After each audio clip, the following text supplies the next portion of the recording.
We are What's going on time early. Actually, Oh, we are on time, technically, aren't we're like half an hour late, but we've just randomly pushed our start time to 6 o'clock instead of 5:30. No, it's So 5:30. It's always we been are 5:30. early. You push it to 6 early. I mean, technically, we've been started for a minute. We just haven't been actually technically live. speaking.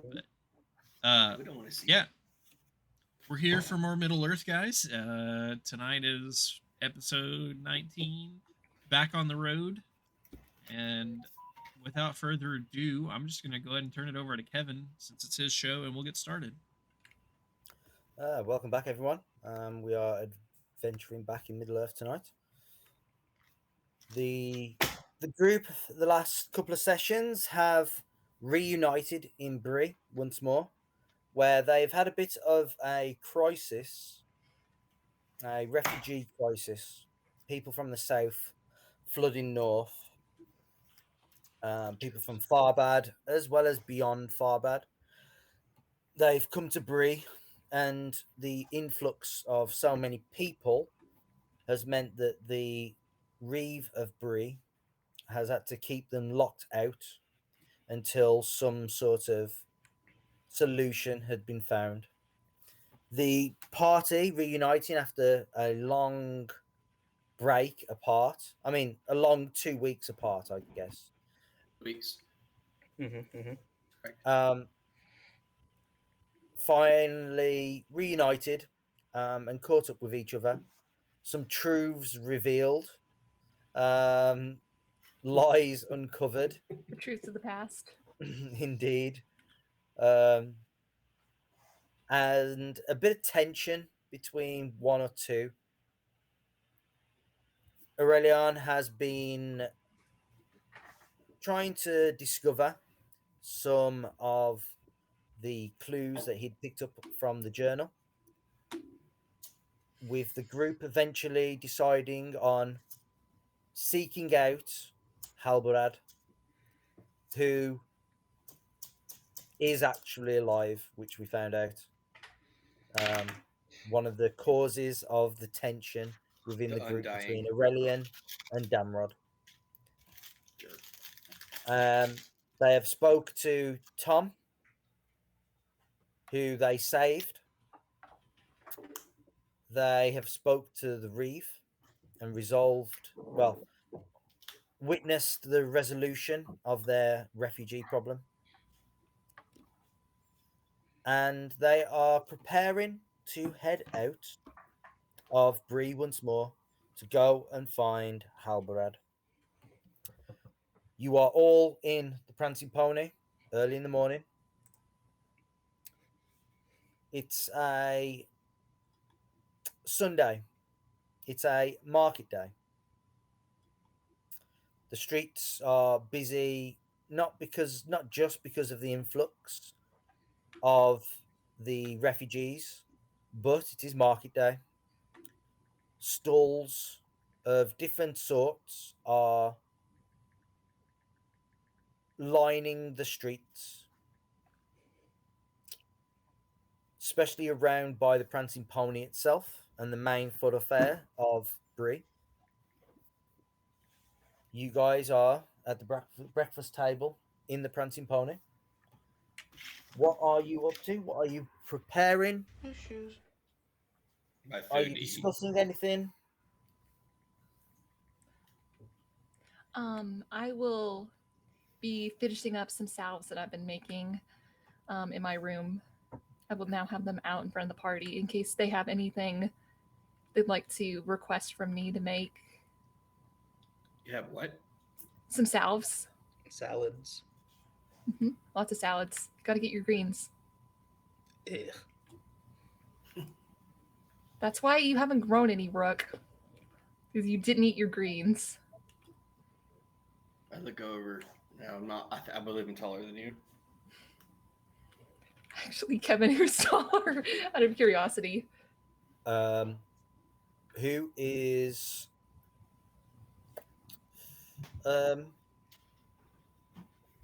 who has the highest score between strength and constitution? Like the two put together? Yeah. That's not fair. It's really not fair on my end. What do you got? I got a 6 in strength and a 16 in constitution. So 22. Yeah, I got a 10 in strength and a 14 in constitution. Oh, then you're taller. Yay! Yeah. But by a little bit. By a little bit. Still, I'm taller. Just a wee smidge. So maybe you should eat your greens, or maybe have a drink from time to time. I'm pretty sure that's why we grow. Maybe they need to work out a little bit instead of sticking their nose in a book. Where do you work out at? At the library. At the library, I work out my mind, bro. Knowledge is the heaviest thing to lift. That's pretty deep, actually.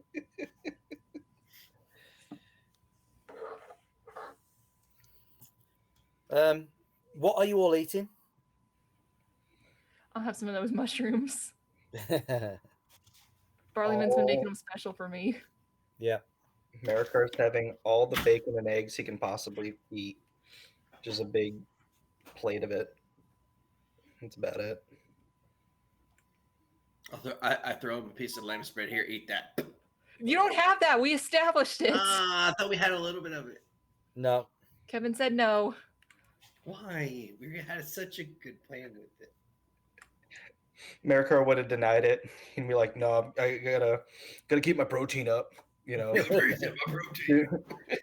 on a low carb diet. Yeah, you gotta lay off the carbs, man. That's why you aren't growing as fast. Yeah, Aurelion. What's Damrod doing? You're messing with my macros. I mean, Damrod's eating too. Are we like?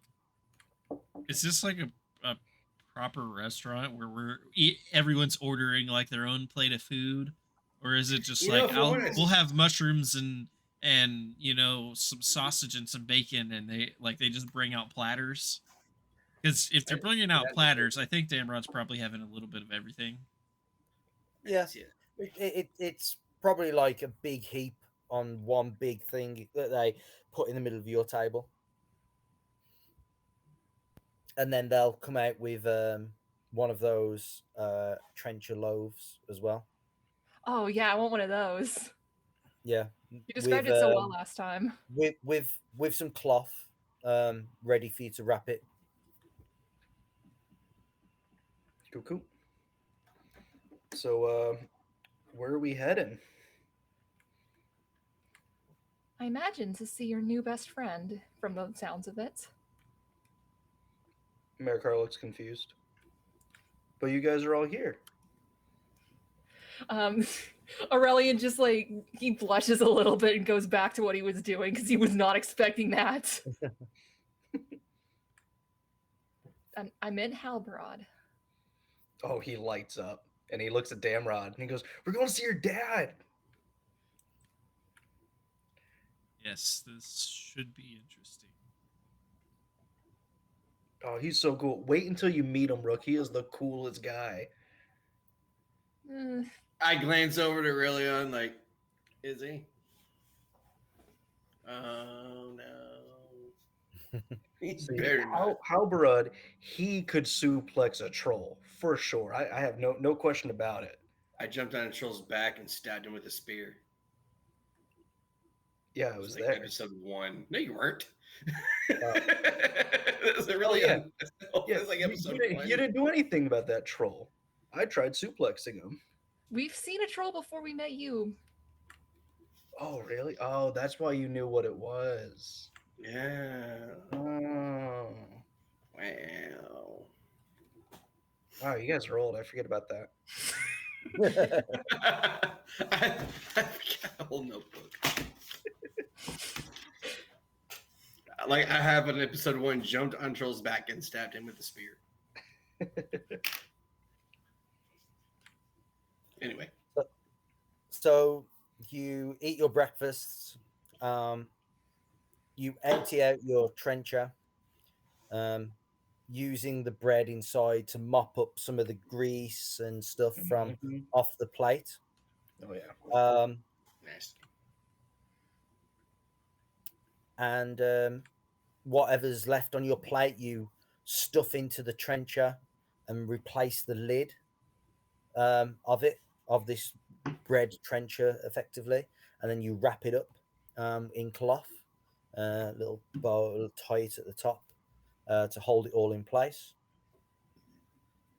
Um, and you put it in your packs with some of the other rations that you have still and have been picking up. And you step out into the street. Um, it's early. It's actually quite sunny on this market day. And already you can see lots of different people that you probably witnessed coming through the gate yesterday. Some of them, they're setting up their own stalls, and you can even see many of the wardens sort of having to move some of the newer comers from certain spots as the Brelanders contesting. No, that's my spot. You can't, you can't be in my spot. Um, the refugees who are trying to set up their stall, not quite understanding and being shooed along to a different spot. Um, and you can see the street is beginning to fill up quite quickly, even though it's quite early in the day still. People are out already, milling around, looking at stalls. In fact, some of the newer stalls that are here, Marikar, you've spent a lot of time obviously in Bree, so you've seen Market Day quite often. You've actually even sold some of your little carvings. Mm-hmm. Mm-hmm. You Yeah. know, you literally had this little table that you made, plonked it down, and set up all your little carvings. Um, and people were quite happy to come along and take some. You carved more than one damrod and more than one elf, which actually Yeah. sold. The elves sold actually quite well as figurines. Amazed that you knew what an elf looked like for some reason. Who'd have thought that like you even knew what an elf was? Um, Obviously, people didn't believe that this is what an elf actually looks like. Um, I made them super skinny. yeah, yeah. Um, you did a few trolls. Mm-hmm. Mm-hmm. I like it. Um, yeah. Um, and you even did an ancient tower on a hilltop, um, carved out of a gnarled knot of log as well, which sold pretty well to someone. But that was a while back now, um, before the winter even, and you can see that the streets are pretty full, and people have come to gaze at the wares of the newcomers. Is there anything that you are all doing as you step out onto the street and see the busy street? Are Hmm. any of them selling any kind of herbs? Yeah. I would go and take a gander at them, see if there's anything I can use for my healing salves. Yeah, I was fixing this. Okay. Give me a roll. Let's see. Give me a nature roll.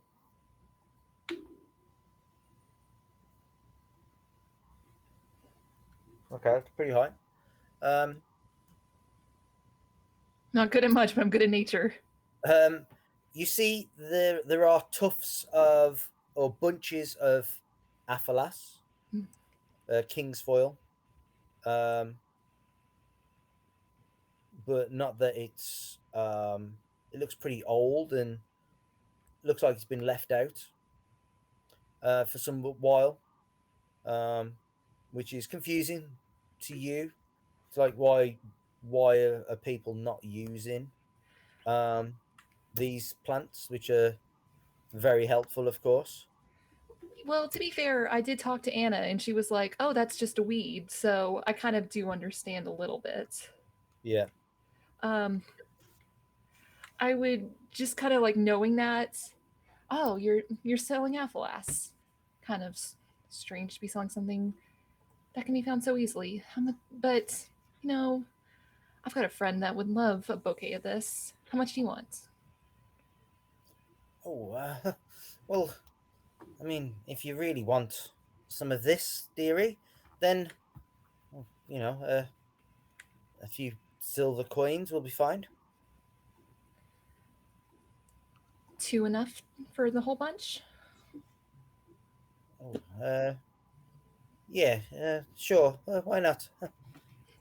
And I will hand her my 2 silver coins and take the bunch and step them Yeah. in my bag. Do you look for anything else? Mm, not really. We're kind of in a little bit of a rush. Okay. So he's not wondering, how much did I get? Roll me a d4. Sure. Okay, you get 5. That being said, you guys do what you want, but Aurelian's just the kind of person that's like, go, go, go, go, go. I'm the I would go look for the best pipe weed that they have to offer out there on the black market somewhere. I want to share it with I was going Maricar. to say the same thing. I want to share it with you, bro. You could come up with something else because she took my idea. You see, Sorry. you see, It's you endless see a cycle. few hobbits. Of course, You would. of course, it's hobbits. Yeah, These miscreants. Yeah, That's drug where dealers. pipe weed comes from. You see, like 3 hobbits, and they have a cart, just a 2-wheel cart, and you can see that the arms of the cart that stick out the front are being propped up by like 2 barrels, and you see this one hobbit, very leisurely, just sitting on the back, stretched out, arms behind his head, and his feet up on these barrels, on one of these barrels, and he's just smoking, pretty relaxing. He's sampling his wares. Excuse me, Master Hobbit. Morning to you. Okay, so I have a friend, Maricar. You might know him. I gave him some of my supplies before I left. So, give me the best stuff you've got. I want to surprise him. Want Surprise the him for the best road. stuff, do you now? I hope you've got the coin for that. I think I do. It doesn't tell me on my character sheet. You say that. Ooh, well, No, I don't say that. That's not what I say. Stop it. well, we have come by some old Toby. We have fresh out the Shire. Oh, toe beans? Toby.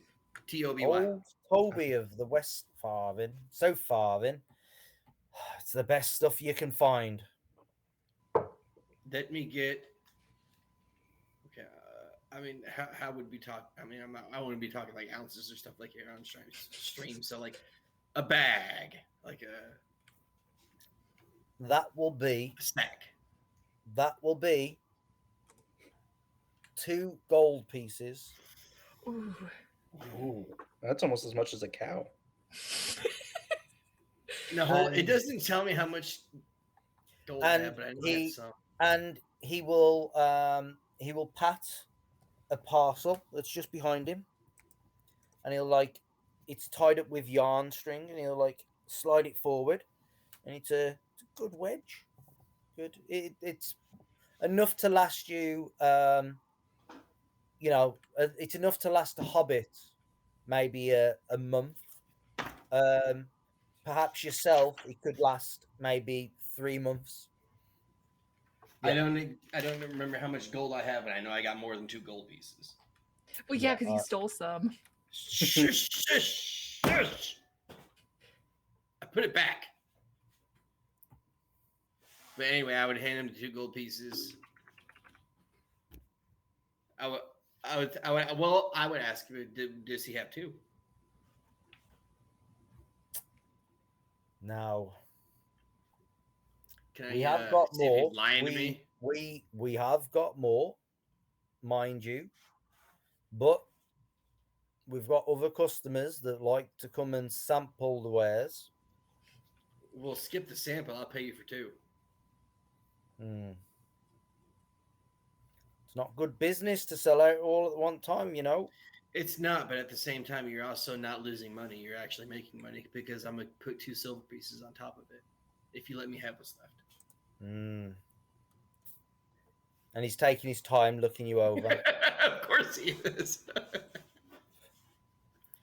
Where are you from, say you? Not seeing you around these parts. You can say I'm from the woods. You can say I'm from the woods. Pretty rich woods they are. No, it's a standard living. But we have all we need.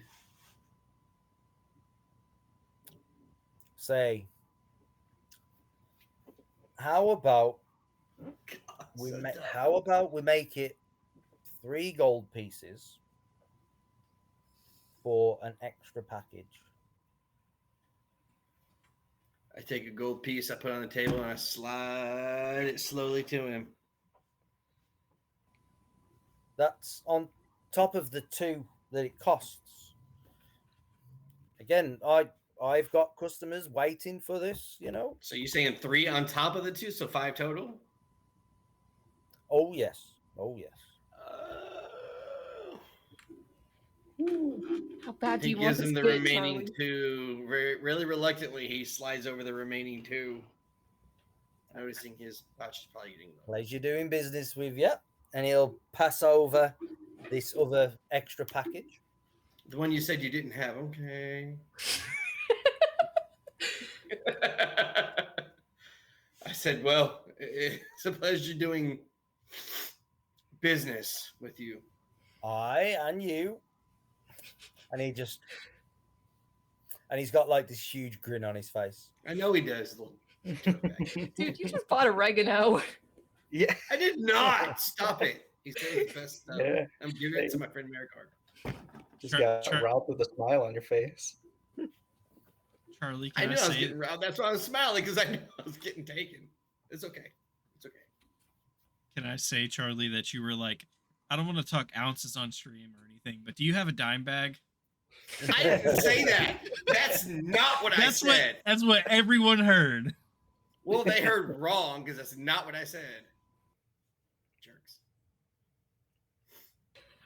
As you're coming back, Aurelian is in kind of high spirits, and he will show what he just bought. He's like, yeah, I got 5 Athalasts for only 2 silver. Got a great deal. You ran off. Where'd you go? I got some Toby weed for myself and Maricard. Okay. Hopefully you didn't blow the bank on that. Oh, just 3 silver. It's... Oh, that's not... Can I insight check that? Well, no. I'll take your word at it. I'll take your word. Are you sure? Because I was about to hit you with the deception. You know what? Sure. Yeah. Hold on.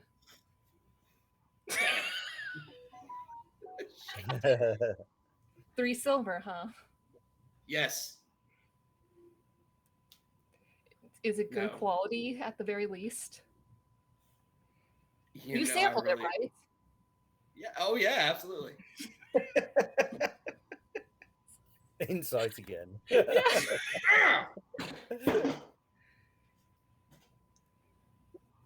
Yes.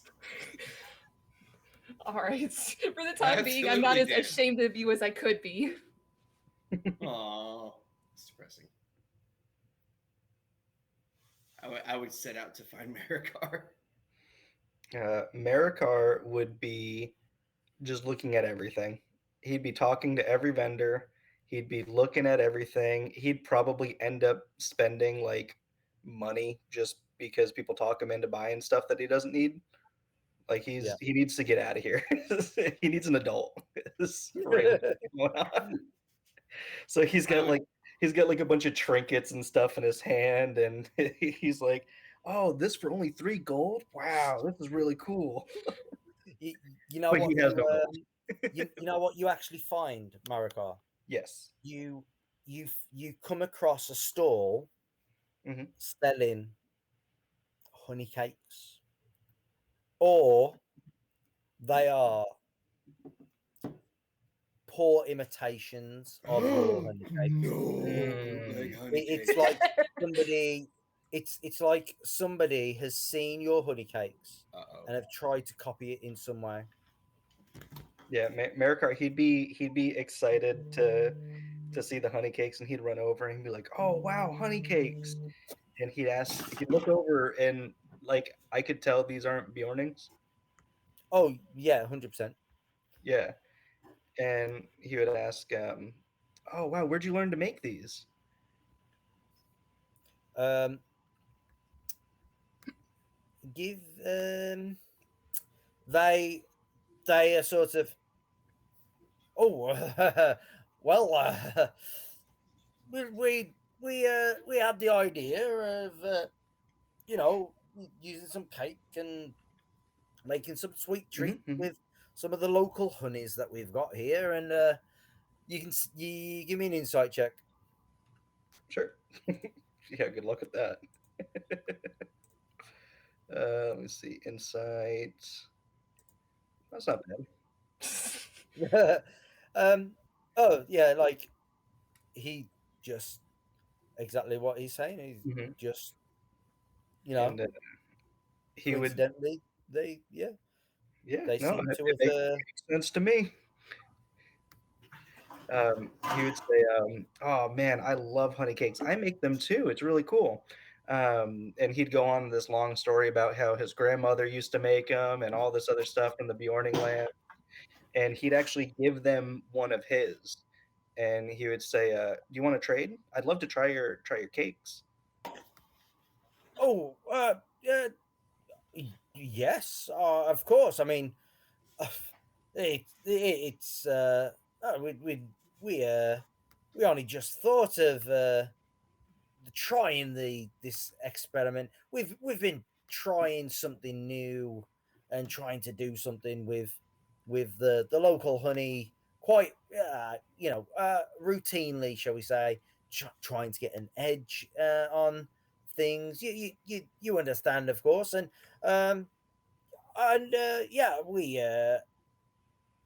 yeah, and he gets stuck for words. Yeah, when he says, you understand, Marikar would just look at him and say, "Nope." And then he'd hand him the honey cake. Nope. Yeah, you can see that yours somehow keep like a moist Mhm. denseness to them, Yeah. and sponginess, whereas these are quite hard and like they're passable for something to eat. Hmm. Um, the only saving grace is that they're sweet, Gotcha. sweet and chewy sort of thing. Sure, sure. Um, that's the only saving grace to them. Yeah.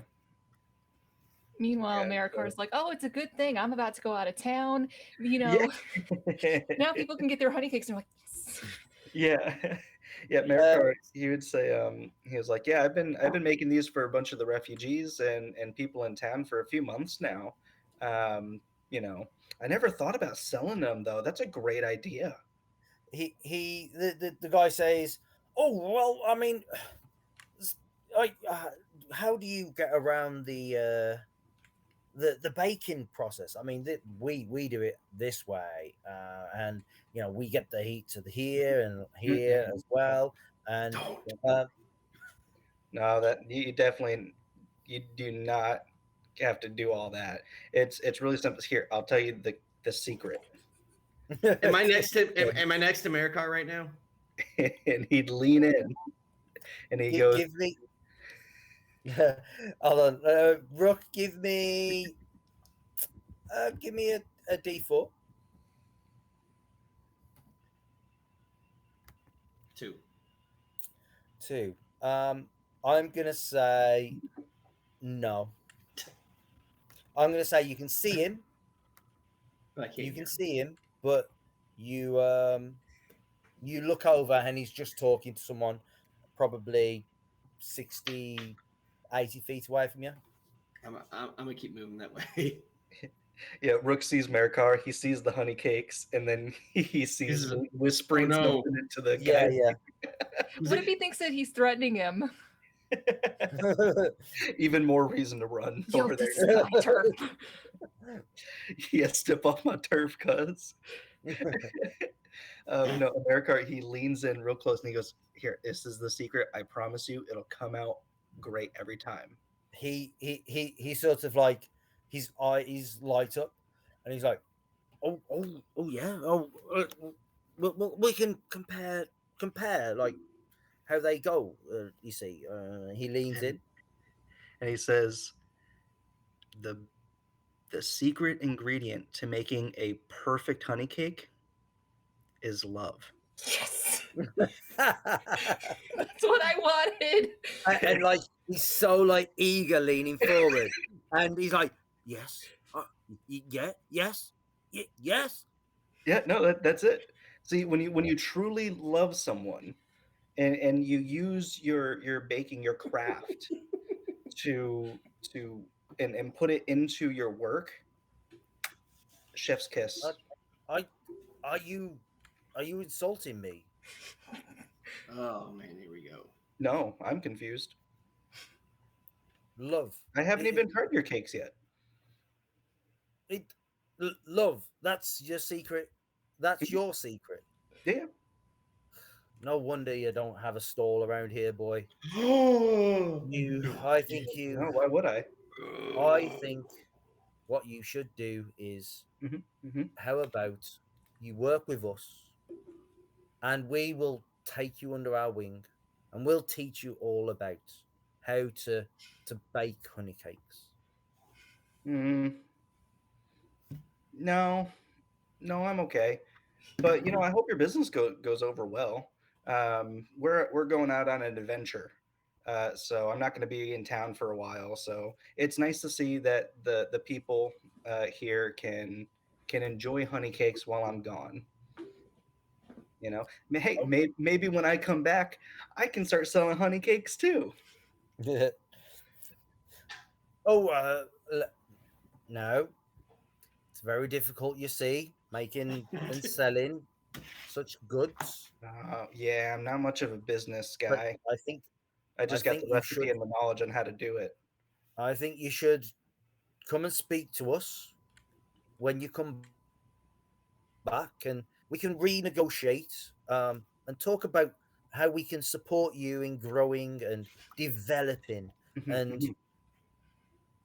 we'll tell you the real secret to how to do these. What was that word we said?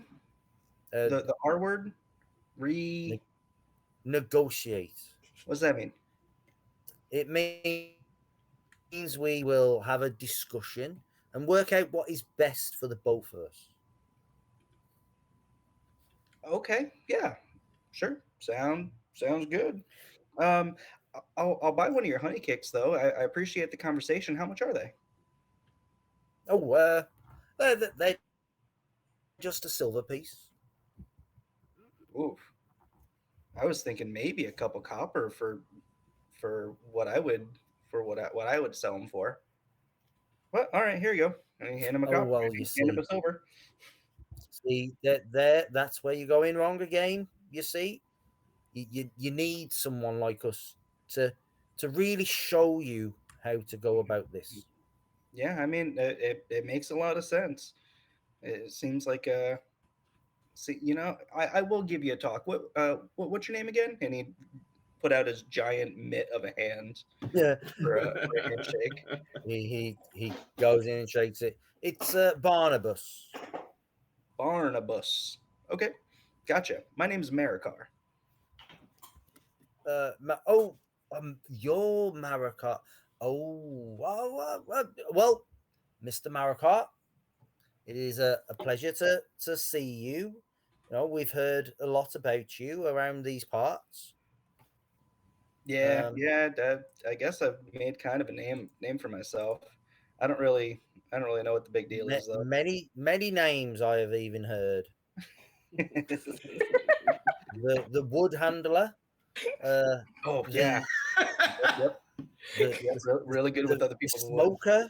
Mhm, The mhm. smoking bro, is it? Oh, it's Yep. Both of those names are from my friend Rook. oh. He also has the wood I handle. Yeah. Oh yeah, yeah. He doesn't I handled handle it his wood anymore. for months. I was working on his wood. Yeah, yeah. He's moved on to other wood. Yes, he doesn't handle it Yeah, anymore. he leans back slightly and oh, we're a little bit confused. Merikar has no Me idea. too, bro. It's okay. But and he'd take a bite of the honey cake, and like it's just kind of sweet, and that's really Yeah, it. Yeah. it's sweet, chewy. Like it's gonna give your jaw a good working over by the time you finish this honey cake. Mm, mm. And he would he'd take it and he'd look at the guy, and his face would he would try so hard to hide how terrible it is. You know when sugar gets a little bit overcooked and it turns bitter. Yeah, there's certainly bits elements of that Yeah. at certain bits. Have I made it over there yet? Oh yeah. I said, There's actually honey on the ground. in Merikar, those what are you 50 to eating? 60 feet. And so it's difficult terrain. Merikar, Yeah. he would look at you, and you'd see he would dribble the crumbs like behind him. Whatever was in his mouth, he'd like drop it behind him, and he'd say, "It's a cake." And then he'd hand them to Rook, and he would look at Barnaby He and would say, look at him like it doesn't. "Thanks. And I said, well, what kind of cake is it? Don't worry about it." And No, then we'd go. No. He snatches it from Merikar, takes a bite out of it, hands it back. This isn't yours. No, this is Mr. Barnaby's. When we come back from our adventure, he's going to teach me how to be a businessman. Mr. Barnaby, hey, you! He grabs him by the collar and drags him back.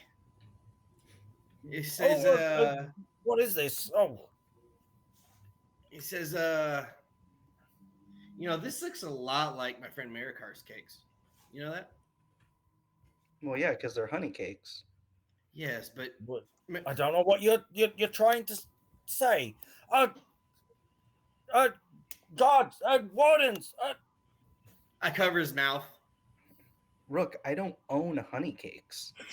Anyone can make them. It seemed from a distance. Wait, did he charge you for that? Yeah, I paid a Did silver. you pay him? I paid a silver for it. He kind of like I wouldn't narrows have his eyes and much, turns but, back at the guy that gave him the Rook. honey cake. He kind of just like glares at him. A silver for this.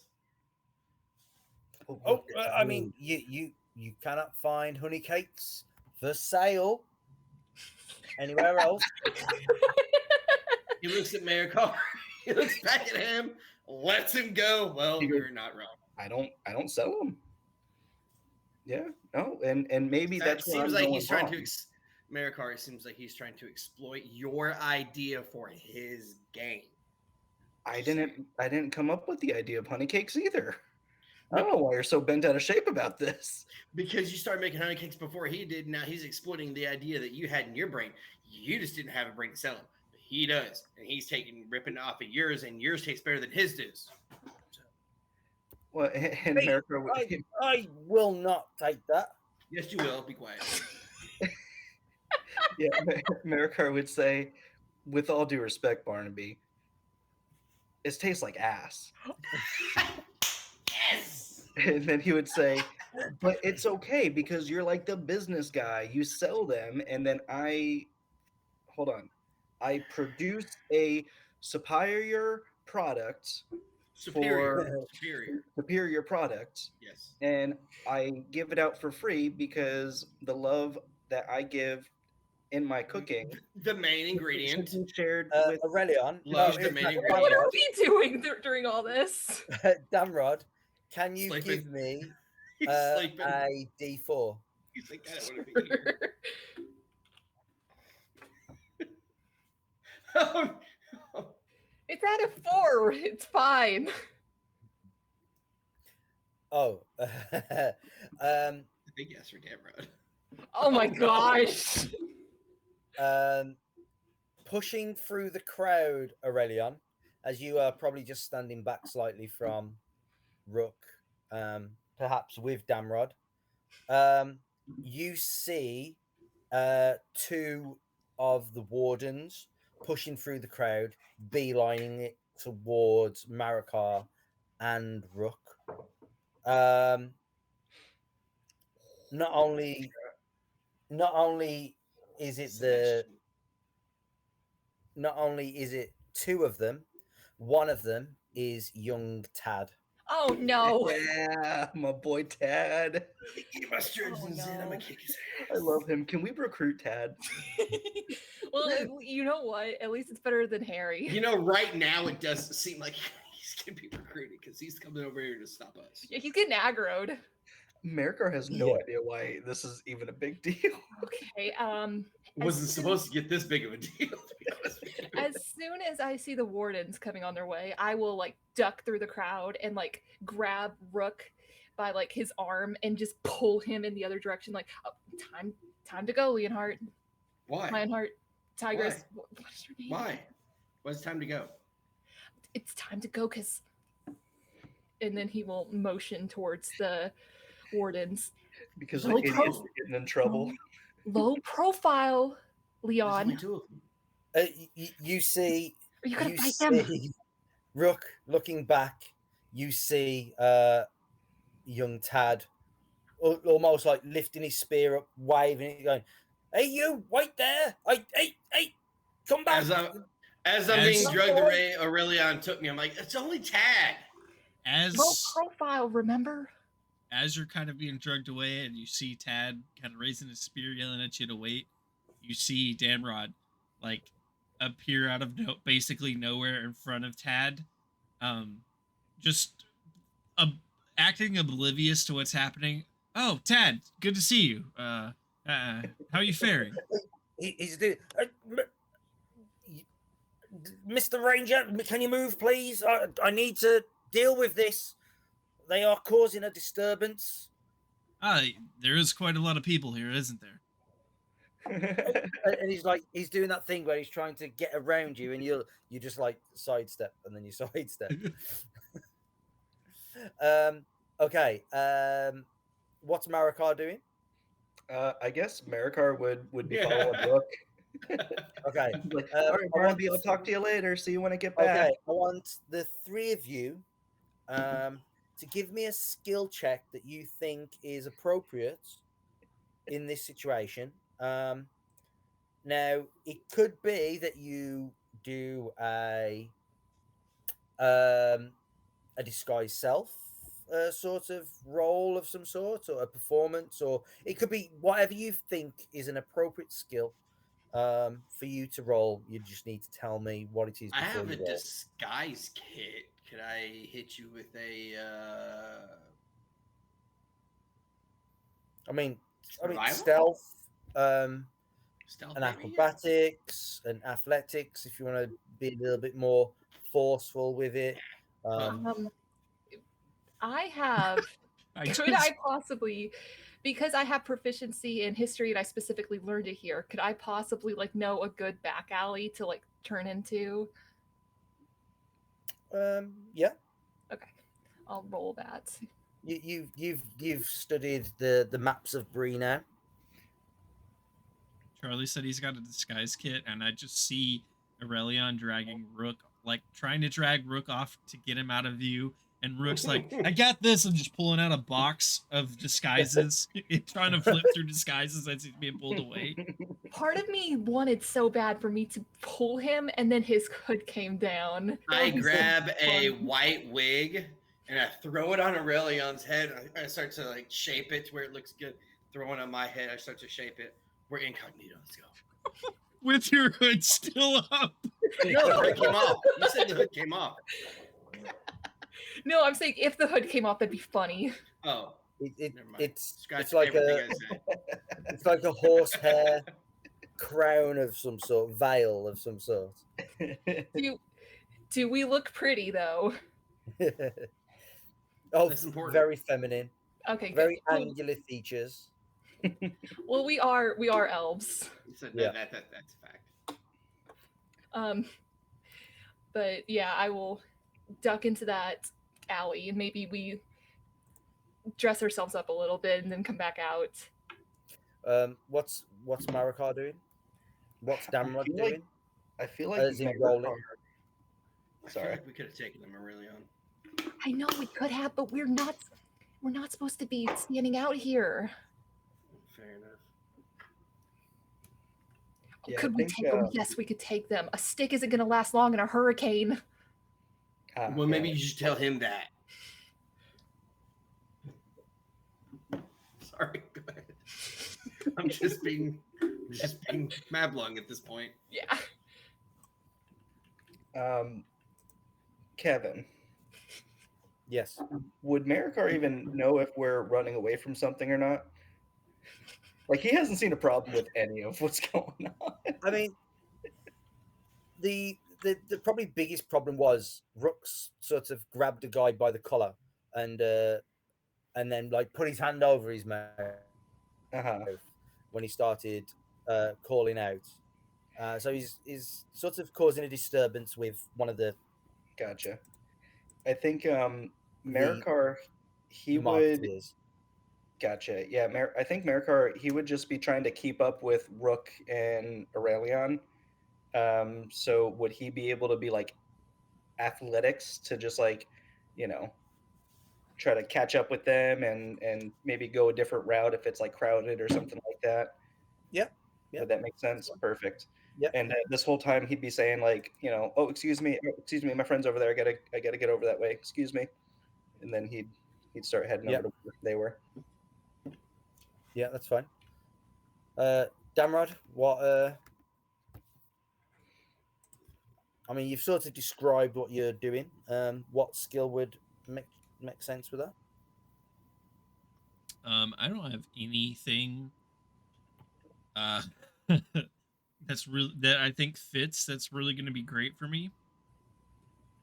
I'm thinking I'm thinking more either like performance or almost persuasion. Just kind of like trying to keep him here. I know I'm not going to persuade him to stop like going off to find these people, but Okay, how about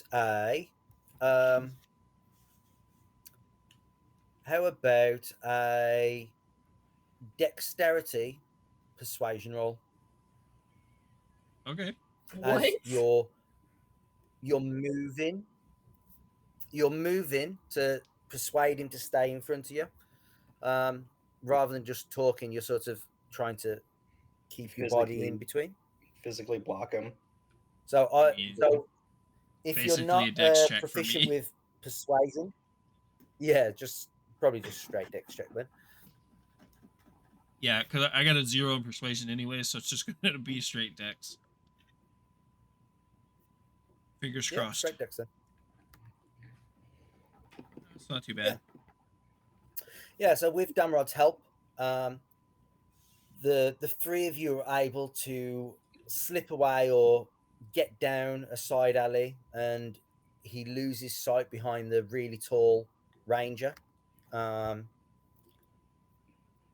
Damrod, you see him stop, and he looks around. He's like, "Oh, where have they gone? We've lost them. Oh, Mr. Barnabas, are you okay? What was all that about?" Barnabas says, "Oh, well, that gentleman, not the big one, no, as such, but the other one, he came over and he started telling me off, and he grabbed me around the collar. He did, and he put his hand over my mouth, and it's ever so stressful. Oh my god. Let it be known that when this person starts describing um, any of his three friends, any of Damron's three friends being involved in something like this, he is slipping away from any It's like vicinity he of Tad. knows. Yeah. Because he knows that they know that we're all connected, and he knows that if he's standing there, Tad's gonna turn around and be like, "What do you know about this?" Nothing. Yeah, give me a stealth check. I'm using my inspiration. All right, yeah. Despite your height, because like the Brelanders are not very tall. Both you and Marakar and the elves actually stand taller than the the the majority of the Brelanders. Um, and so you guys do sort of can stand out in a crowd just by being slightly taller than uh, the general populace. But you are able to find somewhere where you can slip away. You lower your sort of hunch over just a little bit, just to hide that. Um, as you are the three of you and Damrod, you've sort of slipped away in the same direction, Damrod. As you are peering out, you hear a little bit further down the road from where you're at a crashing and a scream and a shout, and all of a sudden there's like a big commotion happening, um, as you see people like quickly moving away from a certain stall, um, and you hear like crashing and banging as something or some things seem to have toppled over and fell over. Um, what would you do?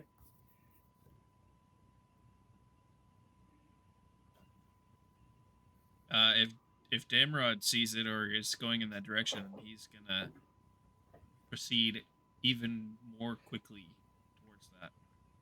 It's actually back the way that you was coming from, and it seems to be situated around one of the larger stands, where there were some crates and barrels all stacked up a little bit. It even had like a large canopy.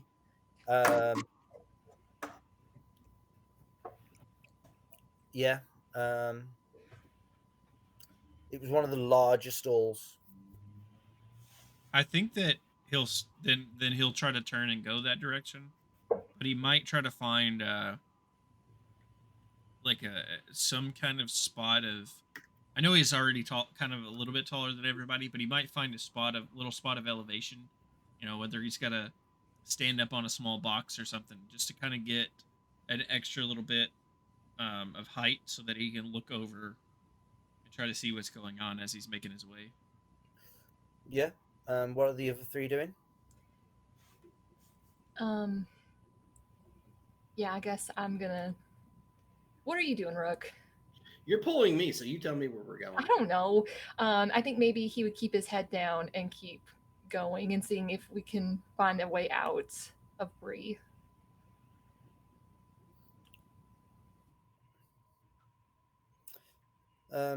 You are tucked down a little side alley, um, and if you poke your head around just to try and inspect what's happening after the commotion, um, you see that lots of attention has turned, and even Tad, who you saw was sort of looking around for you, all of a sudden he spins on his heels, and he and the other warden that he's with um, immediately start running and trying to push their way towards whatever commotion it is.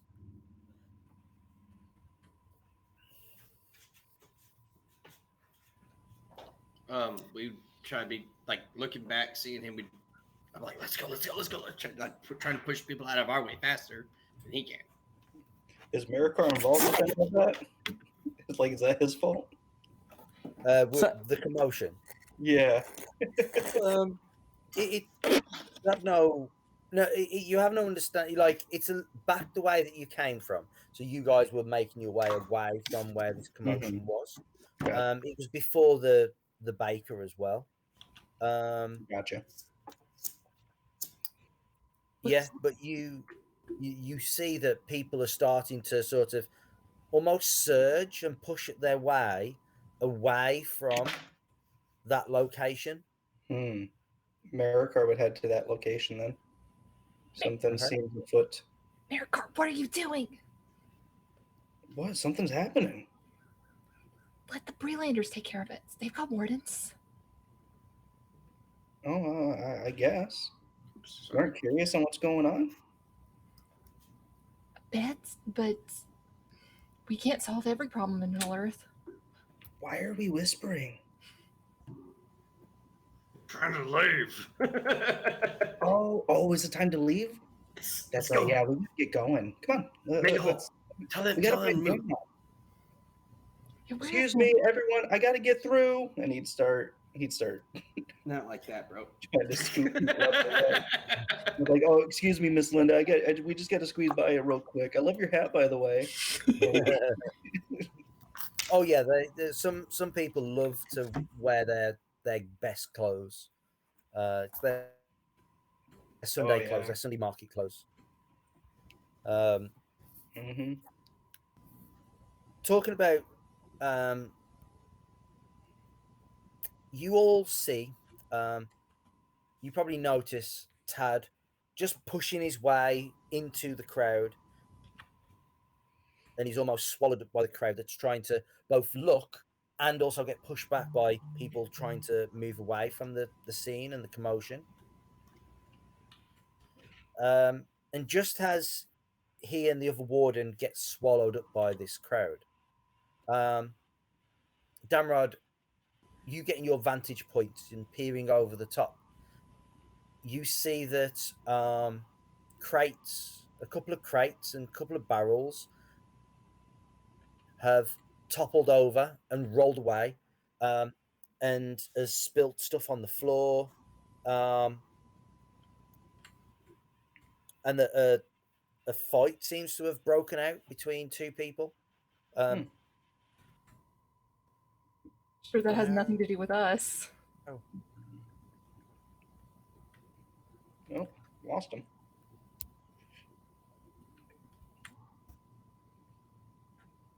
Brooke has Everybody hear me? rolled a natural 20 on stuff. Yeah.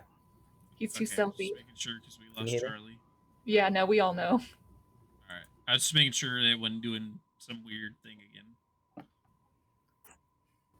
No more weird than it normally is. Is it just look like a couple of people fighting? Pretty much it? Or it seems like it is some of the Southerners, or two factions of the Southerners, tussling, and there's maybe a couple of others that are getting involved, as you see barrels have actually rolled off through the crowd and have tripped people up, and then people have now stopped to sort of gawk at what's happening.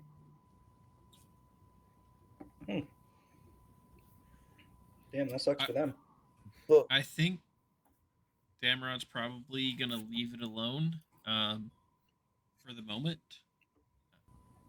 Maybe like scan the crowd for the rest of the party, while kind of keeping an eye on what's happening.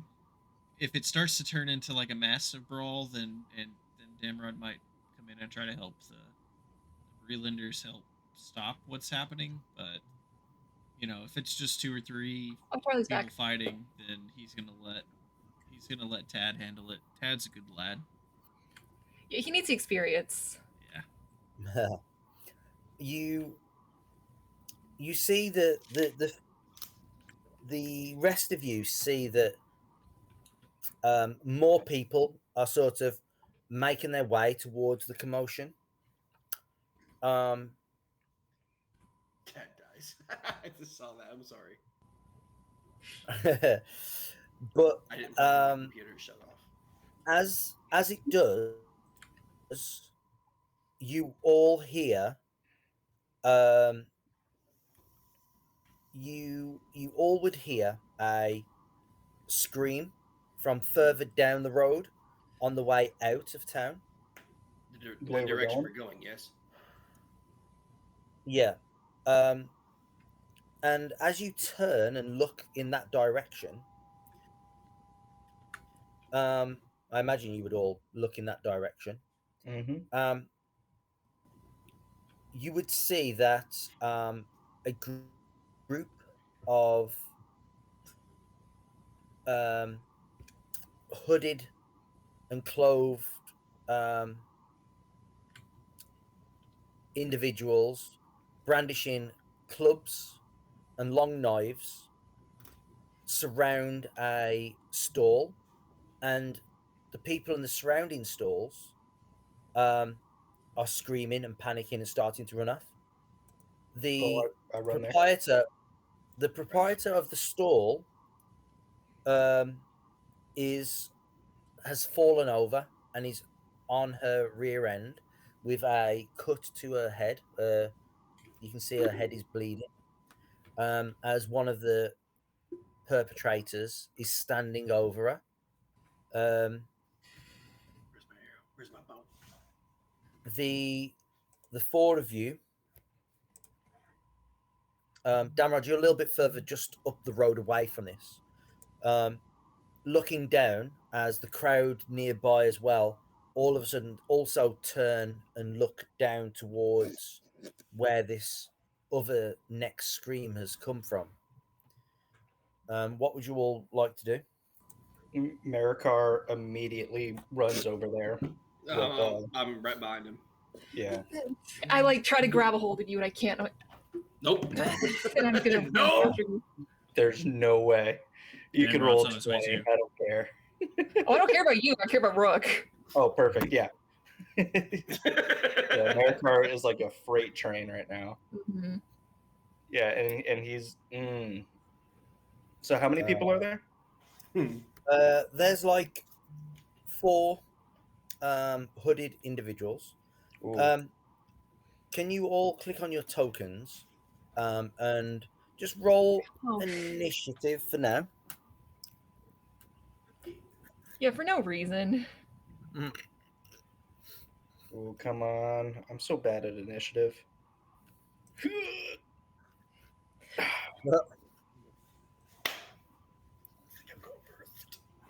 Thank goodness the fellowship token rolled Whoops. a 22. Well, that was really me. What That's does my bad. that mean? I can't see my token anywhere. All I see is the fellowship token. So that's all I saw. It's on the Oh, bottom. that was you. I Zoom out see. a little It's bit. on the bottom, real big. They're I see. huge. No, mine's not there. There's no token for any of your names right now. Are you under a Rhydor? Player characters a Rhydor? No. I see Like, all yes. four of our. I see all four of our Yeah. characters at the Yeah, bottom. what? Is this not your character right here? Oh wait, dang! I was Yeah, too. I the was real way big too tokens in at for the that. bottom. Bum, bum, Oh wait, bum. those things we were supposed to click on. Oops. Hold on, my bad. I was zoomed way too far. in. Listen, I clicked on my character sheet and rolled. I thought that was what we were supposed to do. That's what I did actually. Want to roll again? Yeah, we've got everyone. We got fellowship. Sorry. So you guys are let me just go on this. Yeah, you guys are probably down this way somewhere. Maybe a little bit further. Down here. And what you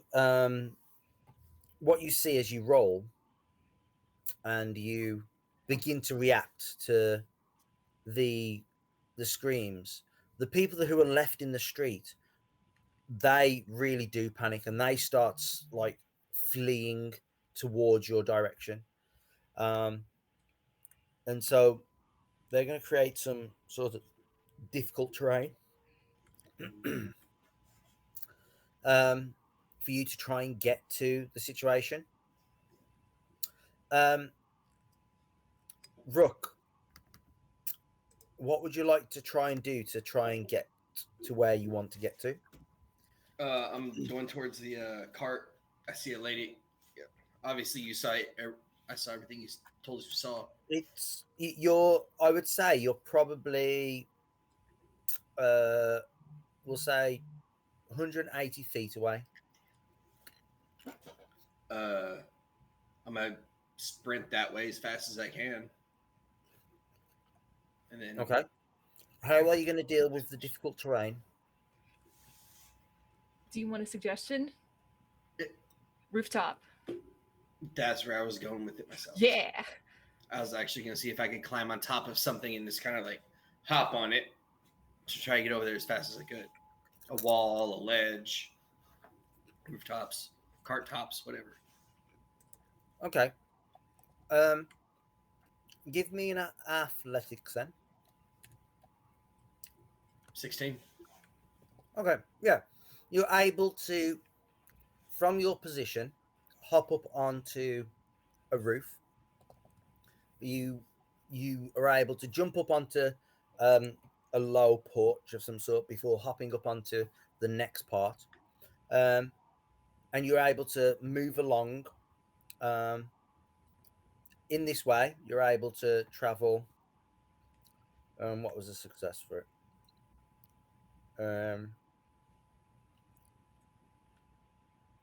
We'll say 60 feet. You're able to move. I'm just jumping on things, trying to get over there because all I see is somebody get hit, on the ground, hold their head bleeding, and somebody standing over the club, cart knocked over. To me, it looks like a person in distress. So I'm like, oh no. I said, really? Let's go. Use the O word. So who is next? Really? On you No, you use the O word. Taurus! No, it's said. Ed! We'll deal with the consequence for that later. Zed, let's go. Everybody probably thinks I'm crazy and calling out 5, 6 different names. Like, oh my god. Yeah, right. How many friends does he have? Yeah, exactly. No, He that's must just be imaginary so friends. popular.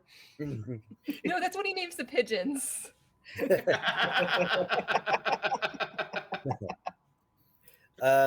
Damrod.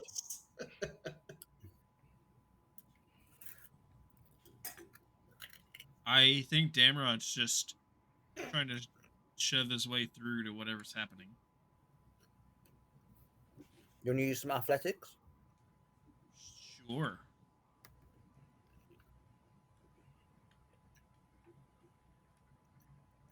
If I can find where I put my character sheet.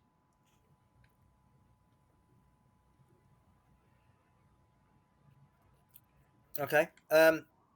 Unfortunately, the crowd around you particularly is too thick, and you're only able to move 30 feet. I'll just keep trying. Yeah.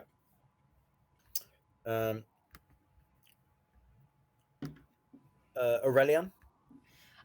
Aurelian's going to use his aforementioned knowledge of the back alleys to kind of duck out of the crowd and kind of use that to skirt a little closer.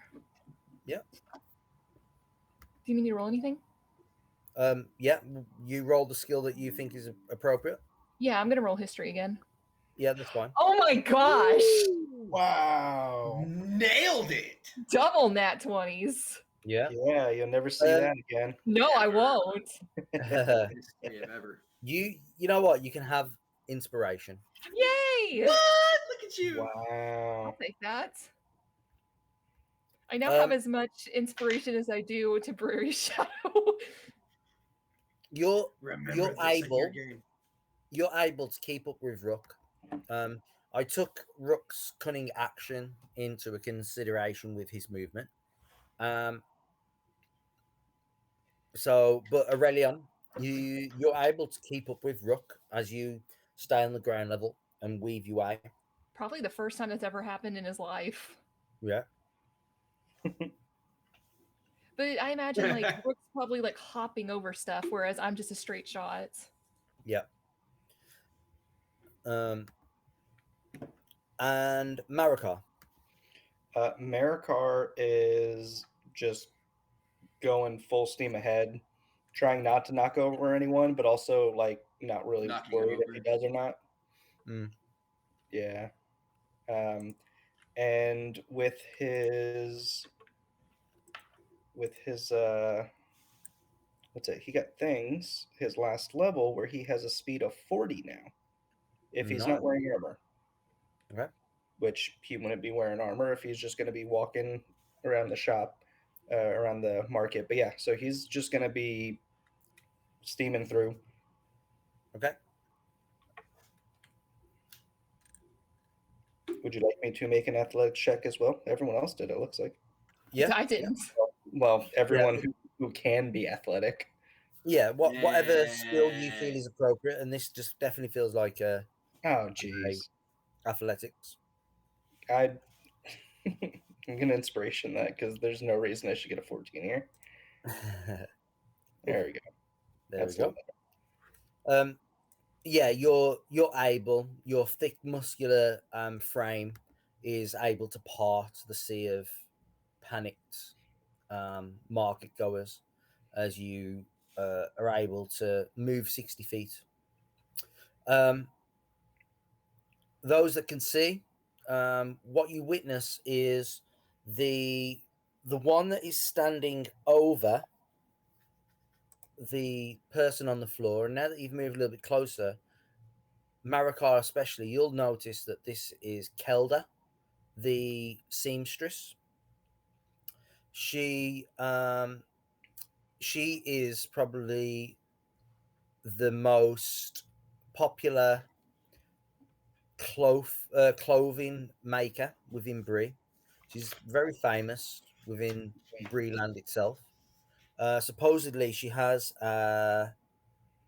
some a needle, a large knitting needle that is elegant and passed down. Um, give me a history check, Marika. Oof.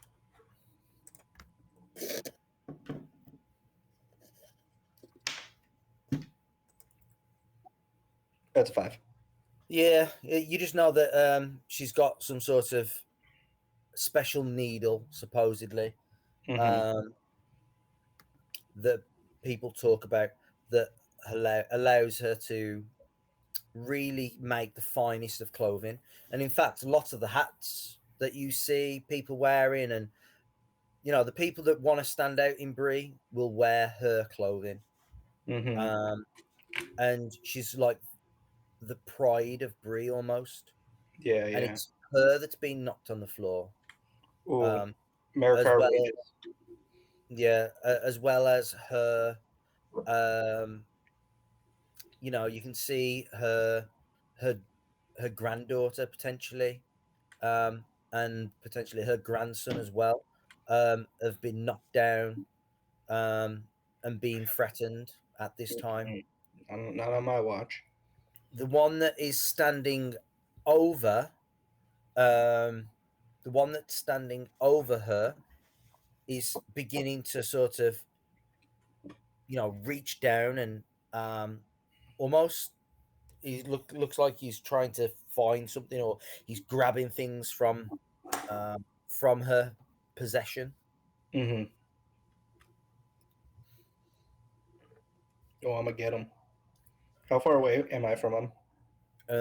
You're 120 feet. Okay.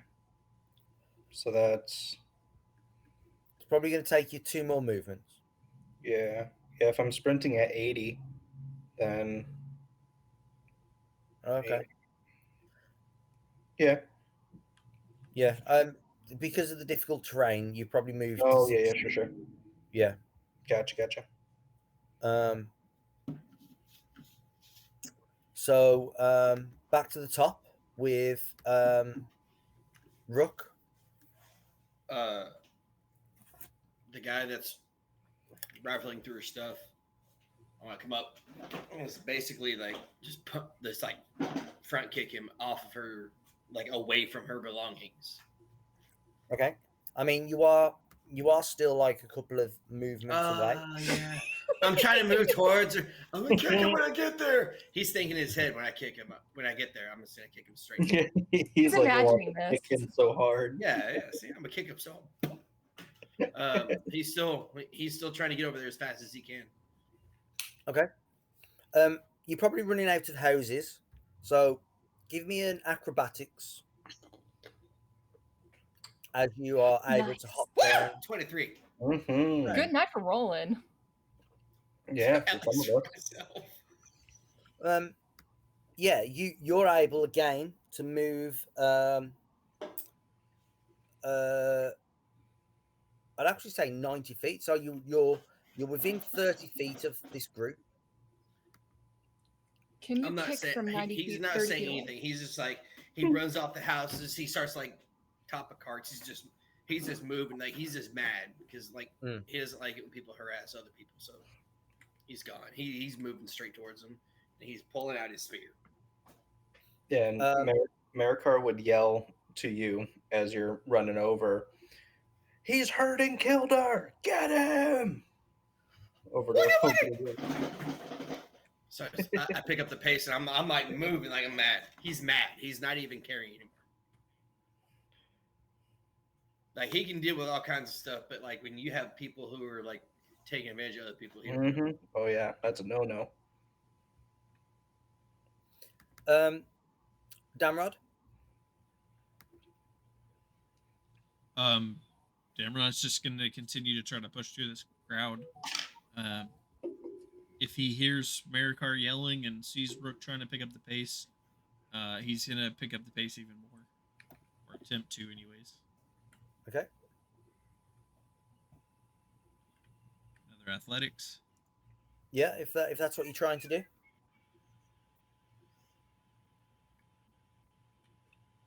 Let me look at some.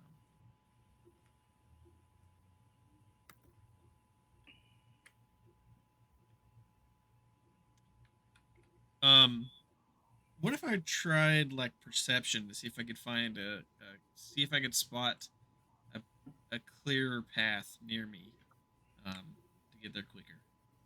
Yeah. Okay. Nice. Yeah. You're definitely able to pick an easier route. Swinging to the one side and then a little diagonal path to get back across the road, and you're able to move 60 feet towards them. All right, that's what I'll do. Okay. Aurelian. I imagine I'm starting to run out of back alleys to run through, so I will run through as many as I can, and then try to spot the clearest path to them. That doesn't involve like having to shove through people, because we know in like a shove fight, Aurelian's gonna lose. They're gonna get trampled on by children. Yeah.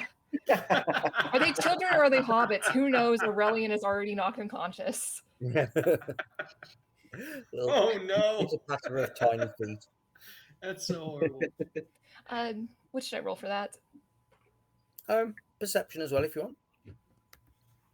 I'm gonna inspiration that. That's double better. Yeah, you're able to push through and pick your way a little bit careful, or carefuler here, and you can move 60 feet. No, All sorry, right. you can move 30 feet. Okay. Then I will move that. Kind of losing his smugness over the fact that he's now behind Rook. For like 5 seconds, he was faster than Rook. Not no more. Hey, 5 Um, seconds is still 5 seconds. Marika, The Marikar train is not stopping. He's gonna keep Yeah, on. like Ew. American train. Yeah, it's a 22. yeah. You just keep plowing through. Hmm. You did you actually want to rage?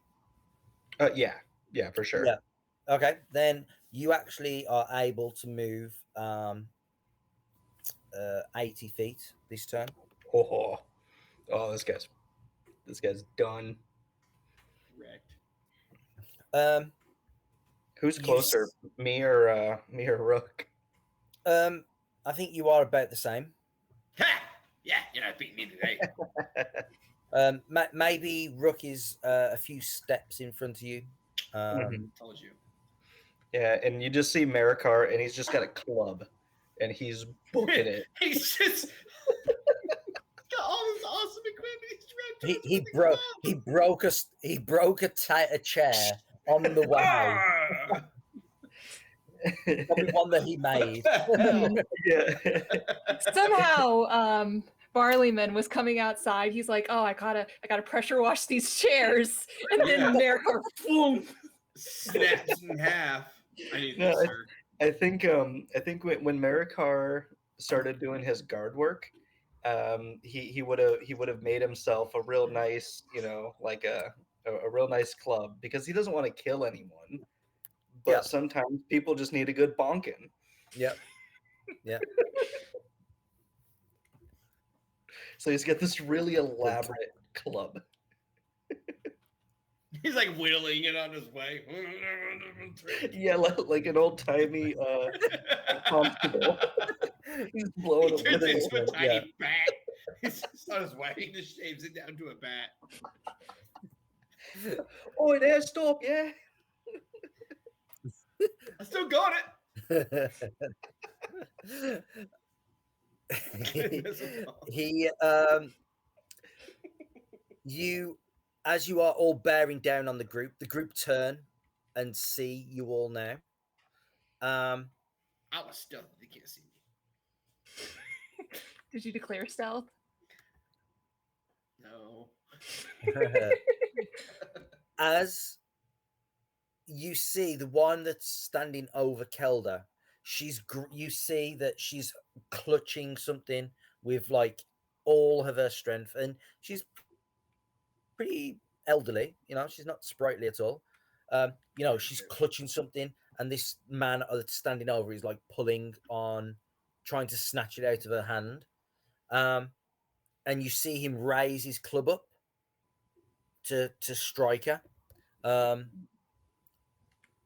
When his eyes go, you see him all of a sudden, like his eyes go wide, and he goes rigid, and That's he, right. he turns and looks back, and you see a hobbit with a long knife sticking in the back of this thug. God, murderous hobbits. Ooh. Marikar Yeah. and Damrod, you recognize this hobbit? This is the hobbit that came in through the gate. Yeah. Oh, Yeah, the what's his merchant. face? And he has buried his long knife that you remember seeing into the lower back of this thief, this thug, and he pulls it out, and he sort of kicks the thief in the back of the knee, and he collapses down, and he turns and looks at him. As the rest of them turn and see this as well, and they see you bearing down, and they see the hobbit with a very bloody blade right now standing over, or standing right next to Kelda, And he's staring down the remaining thugs as they begin to drop whatever they're doing, let go of whatever they're doing, and begin to flee away. What would you like to do, Rook? As I see they're fleeing, I'm gonna grab. I'm chasing after them. I'm trying to grab one of them myself. Okay. Give me a give me an athletics check, as this is a straight up sprint. I'm an inspiration that. Okay. Pull the hammy. Dang it! Yeah. They're all covered up Inspiration for nothing. with hoods, and they Can I are still shoot at able. him?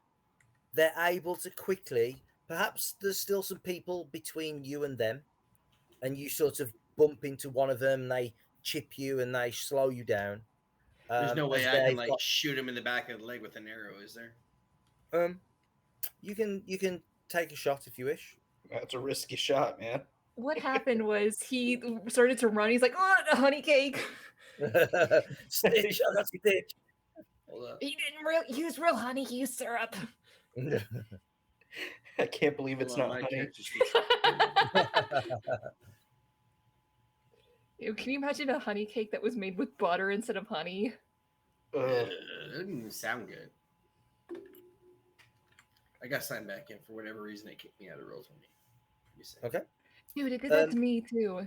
I hope you can get Okay. in. Okay. It wasn't just me then. Okay. No. It did that to me weeks and weeks ago, but I could not get back in. Is what I'm saying. Okay, Damrod. We'll jump to you until here we go. Rook's gonna make Got his it. roll.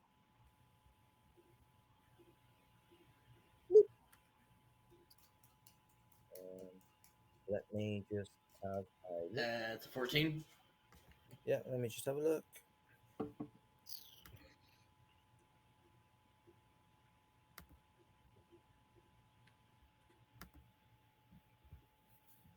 Try to drive an arrow into the back of his knee as he's trying to flee. Okay. Are you just trying to shoot him? I know you say the back of the knee. If you want to try and slow him down, is that something you was aiming to do? Yes. At least to where I can get a hold of him. That way we have 2 hostages instead of just one. Okay. Yeah. So you miss the shot because you're trying to aim for the Oh. knee. You miss the shot. It just misses and scoots off some, and sticks into the mud, well into the dirt. And he's able to, gain a little bit more ground from you. I just kind of stop, slide. Dang. Turn around. Go back the other way. Damrod.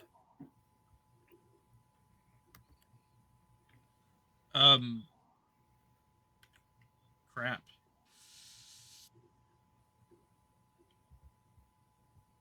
I think that Damrod actually might go running to this thief that was just stabbed and see if he can do anything to keep him from to make sure he's not dying and potentially keep him from dying. Okay. You've still got a movement, I think, before you can get there. Yeah, that's Damrod's goal. That's what he's not going to worry about the other thieves that are running away. He's going to be focused on trying to get there and try to possibly keep this guy alive. Okay.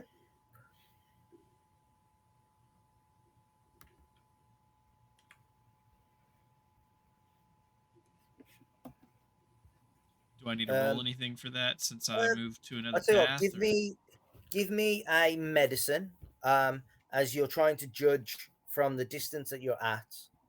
No, nice. You're trying to judge from the distance that you're at. If you've got enough time to get there. And so like you urgently are able to push to get there. Charlie, if you need to pop out for a sec, you can. I just hear my dog whining. I don't know Yeah. why. So No, that's fine. 2 seconds. Yeah, so you push yourself and you are able to gain some extra ground. I love that he never mutes when he Aurelion, I am going to use whatever movement speed I have to go and check on the hostage.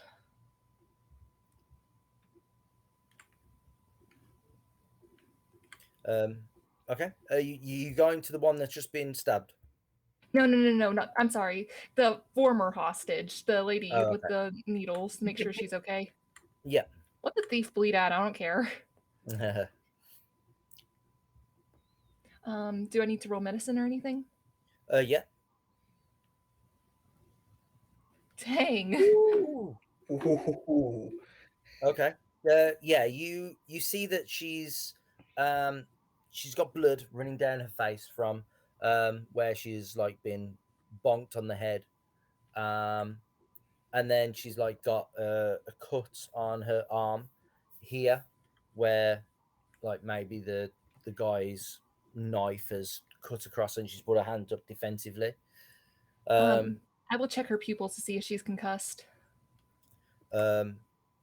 You know everything about her.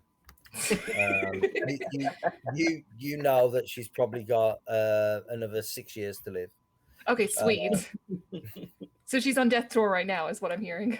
She's as far as you're concerned. like she's panicked, she's hurt, but she's stable. And you can do whatever you need to do with your medicine. Aurelian will help her up and assure her that she has no lasting wounds on her. She should be fine just to get to safety. Yeah. The two younger children that are there, they're like mid-teens. They run over and they're like, "Oh, grandma," and start like fussing around her as well to help her up and stuff. And I'll share what I just told her. Perfectly fine, no lasting impact. Just make sure she gets somewhere where she's not trampled. Yeah. They start like helping her, and she has a wagon with a pony that pulls it, and you can see that there are bolts of cloth, as well as different clothes for men and for women, for children, different designs and such on the stall itself. Whatever movement I have, I will use to like bundle it up and throw it into her wagon. Yeah, it's just a flatbed wagon. Again, double wheels with the harness and stuff for the pony at the front. The pony's not here at the moment, but they can put her on the wagon out the way. I will turn to the bigger of the two boys and be like, "Are either of you going to pull it? Come on, get out of here! Get out of here before you get hurt." Marika? I feel like as Aurelion says, get her out of here before she gets trampled, Marikar flies overhead, just like jumping over them, and he's continuing the chase. He's just sprinting after these people. Okay, yeah, straight up athletics. Yeah, this no will be problem. at advantage because you are raging. Oh, I'm so mad. Okay, That's you 26. are. Yeah, you close the distance. You're 30 feet behind the nearest one. And Marikar, he would have wanted to drop his bag as he's going past people he knows, like the party. So he's more aerodynamic. Yeah, It's just him and his club. That's it. yeah.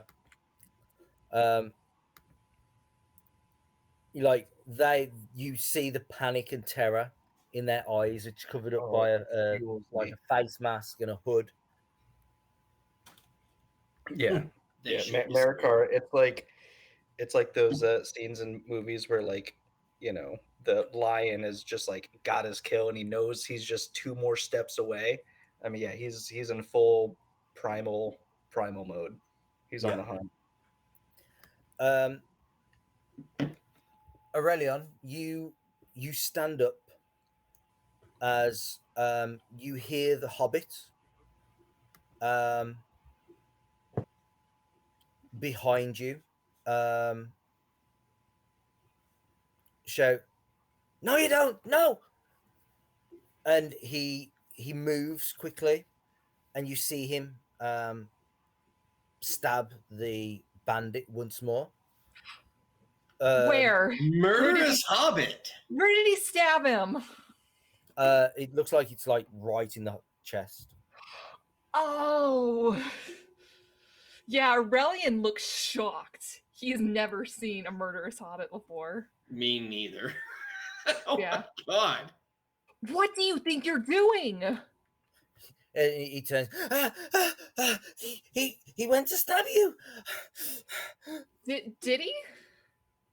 Was it? Can I tell You can see Kevin? it. Can I You give tell me if an that's what insight. he was poised Yeah, to give me do? an insight if you want. Yes, please.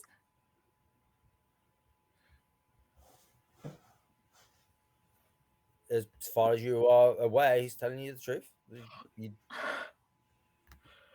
Well, now Aurelian just looks like shameful because he owes his life now to this hobbit. He was about to stand up and get you with his knife. I will grab that knife and just like throw it as far away as I can. You see that the bandit, the thug on the floor, he's out of it. He's like the hobbit like sort of pushes himself back off it onto his rear end, and he's sitting down. He's and he's breathing quickly and frantically, with his like this long knife still like plunged deep into the chest of the guy on the floor.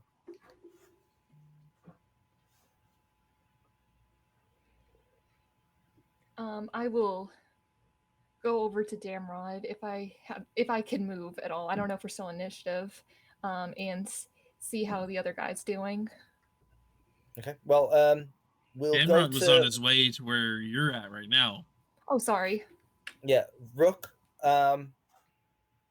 What's Rook trying to do? You like Marikar overtook you and surged past you, and he's on the tail of one of them. Whereas, like the one that you shot at, Marikar's like right on the tail of. But it's going to be difficult for you to catch up now potentially.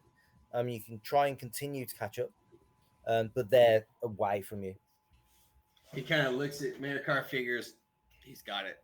So he goes back to the one that we've already gotten hold of. You also did hear the Hobbit say what the Hobbit said, and Aurelion turn around and almost scold the Hobbit. I'd run over to Aurelion's at because like there's a knife. It's near my cousin, and I can't have that. So I run over, and being Mablung, he doesn't know that Aurelion's not being threatened. Because he just saw, this dude's like got a knife in his chest, and the Hobbit's just like, oh no. So I'm running over there, like trying to get in between Aurelion and the Hobbit. You misunderstand, Leon. I think he saved me. You think or you know? That's two different things. And he will lean in. I know, but I don't want to say it. Okay. That's such an Aurelion thank you. It is. It really is. Wait, so sorry, I went to the potty room. Did the Hobbit stab another dude? Yeah, the guy tried to stab me, and then he stabbed him back.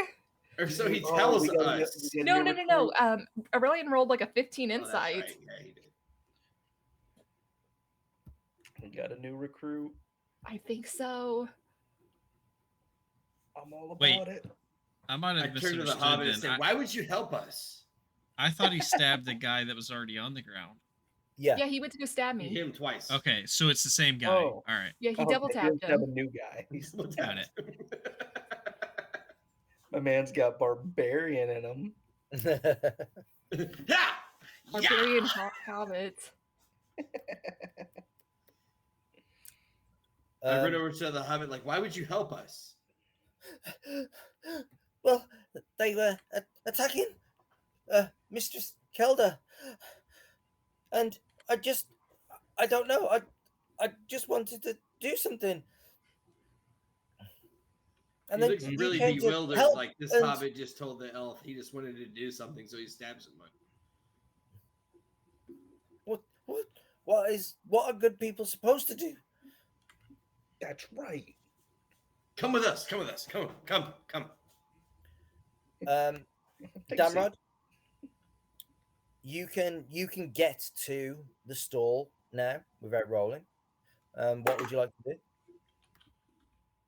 I'm gonna run over there and really hope that this guy's still alive. Yeah. You can give me a perception check or investigation. Or did he stab him to keep him quiet? You think he's still alive? I'm gonna start triage stat. I'm gonna start packing the wound. And that's as far as my first aid experience goes. So I'm gonna do other things that encompass first aid. Like mouth to mouth. Damrod would know. Mouth to mouth. Yeah. Yeah, give me a Damrod would know, but I don't. give me a medicine check. Come on, man, you gotta prop up his legs. You gotta suck the poison out. You gotta That makes you me gotta feel get the good. bleeding area lower than Just the heart to make it below harder the to heart, yeah, bleed, yeah. right? I legitimately thought you were gonna say you gotta get the bleeding area to stop that. Gotta stop that crap. Oh, nice. I can't tell if he's alive or not, but I know how to fix him. Yeah. If he was alive, this is what you You're would going. You're going through all the right things, but one thing you're starting to recognize is that the blood ain't pumping.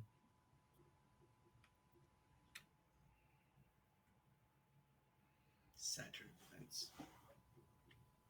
I think that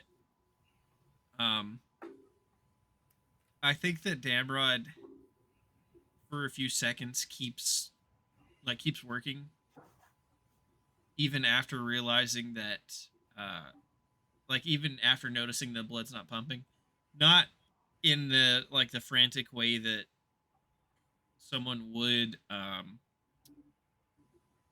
as kind of if they're in denial or don't want to believe that he's dead, but more of hoping that potentially if he can stop what's going on, maybe he'll maybe this is just one of those times where his heart stopped for a second and it starts back up, but after a few seconds he just kind of lets it go. Yeah. And he wipes his hands off at least somewhat on some part of this guy's cloak or tunic or something, before standing up and turning towards Aurelion and the Hobbit. Yeah. Okay. And Aurelion, before we see what happens with Damrod, with Marika.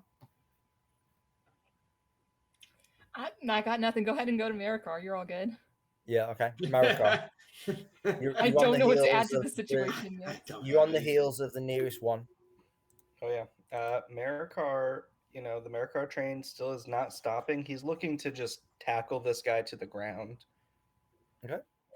You want me to do another athletics to Yeah. cool. Nice. That's a 20. Yeah. You're able to tackle him to the ground. I think we've seen this before.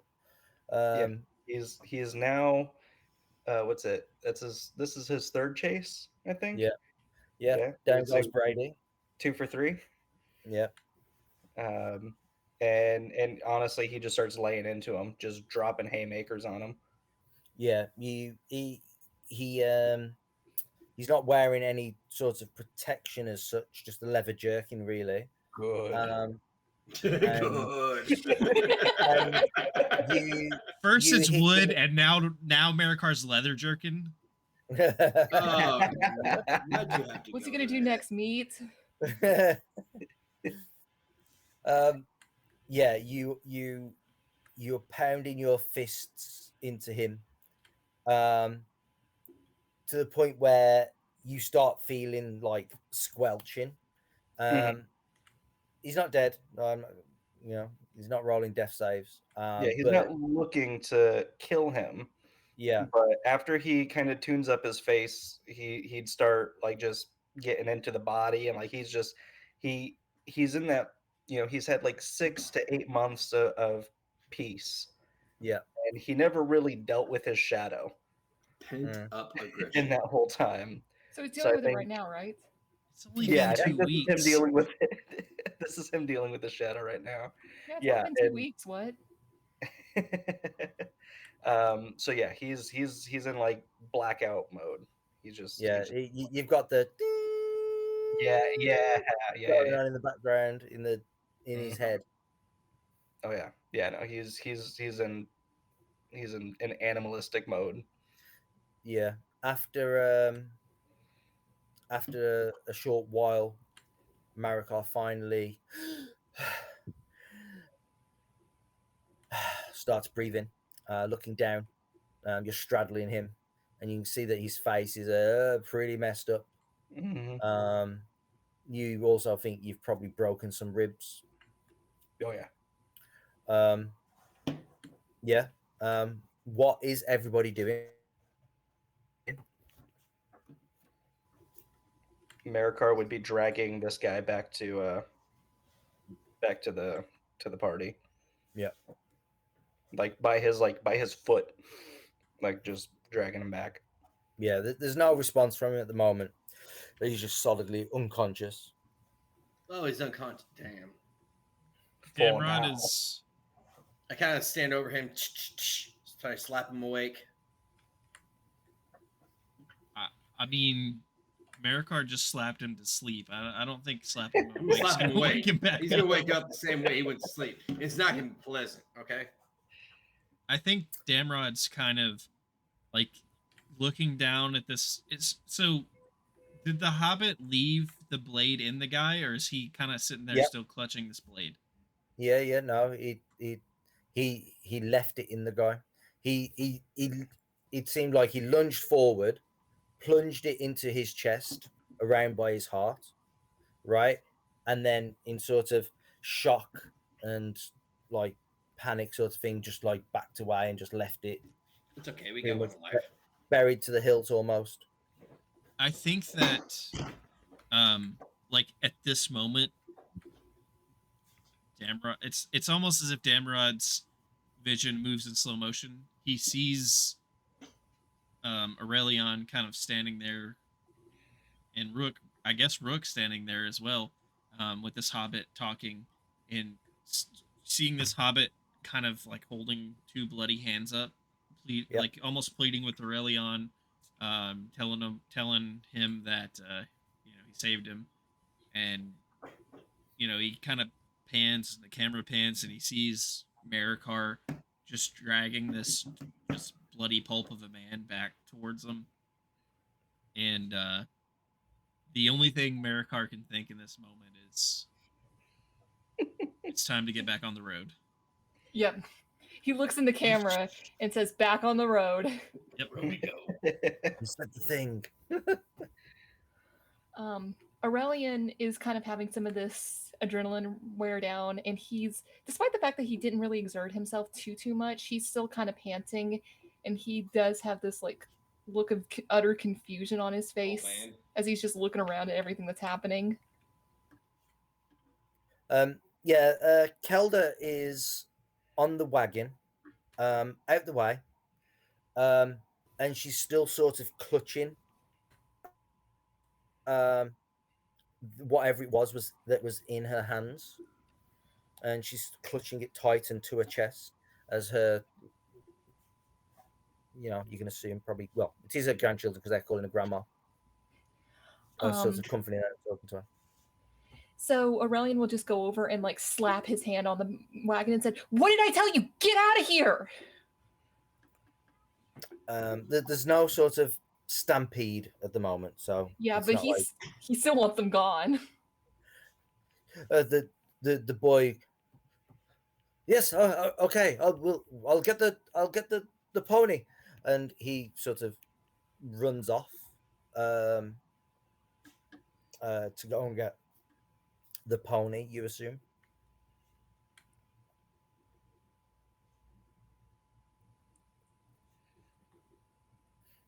Um, takes a little while for him to get the pony. Marikar, what do the rest of the group do when you see Marikar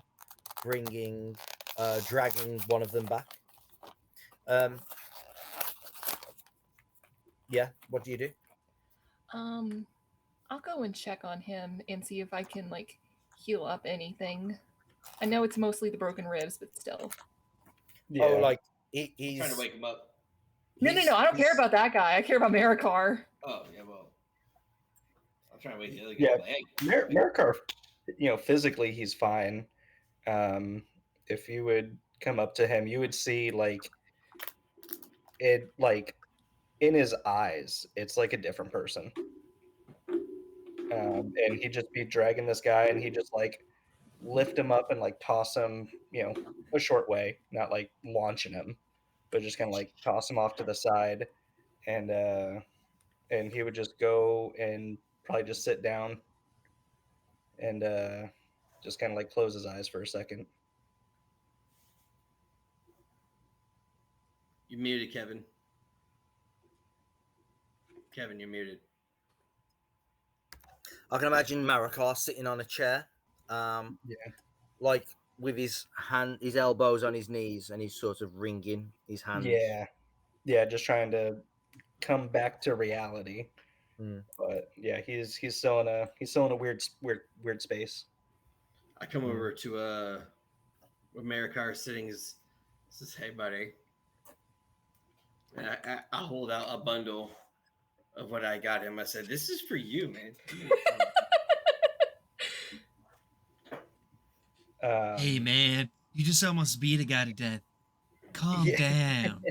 You need to chill, dude. Oh my god, dude! Hey man, you want some devil's lettuce? I didn't Some say of that that. bush. You might as well have, man. You know what? I didn't do any of that. Take it back. Yeah, no, Marikar, he would look at you, and he would, in his head, he would say, no, I just need to be left alone right now. Reads his eyes, leaves. Yeah, but his eyes are like, just not real, and he kind of snaps at you, and he says, not right now. Walks away. Doesn't say anything. Walks away. Walks up to Aurelian. He doesn't want to talk right now. He's in a grumpy mood. Yeah, Aurelian looks pretty grumpy himself. He doesn't really say anything. Well, that's normal. You know what? That's fair. It's the same thing. He kind of looks like the way he always does. Moody. Brooding. Mm-hmm. He got a little brood going on. Oh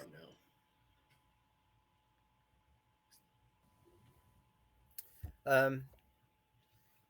Quickly, the wardens finally come running down. Tad, as well as the first warden, as well. Giles, as well as 2 or 3 others. They come running down, and they look around and what? So what's happened here then? What the? Who killed the man? What happened? I didn't see anything. Oh yeah, I didn't either. What are you pointing at? Give me 1 second. I need to make a roll.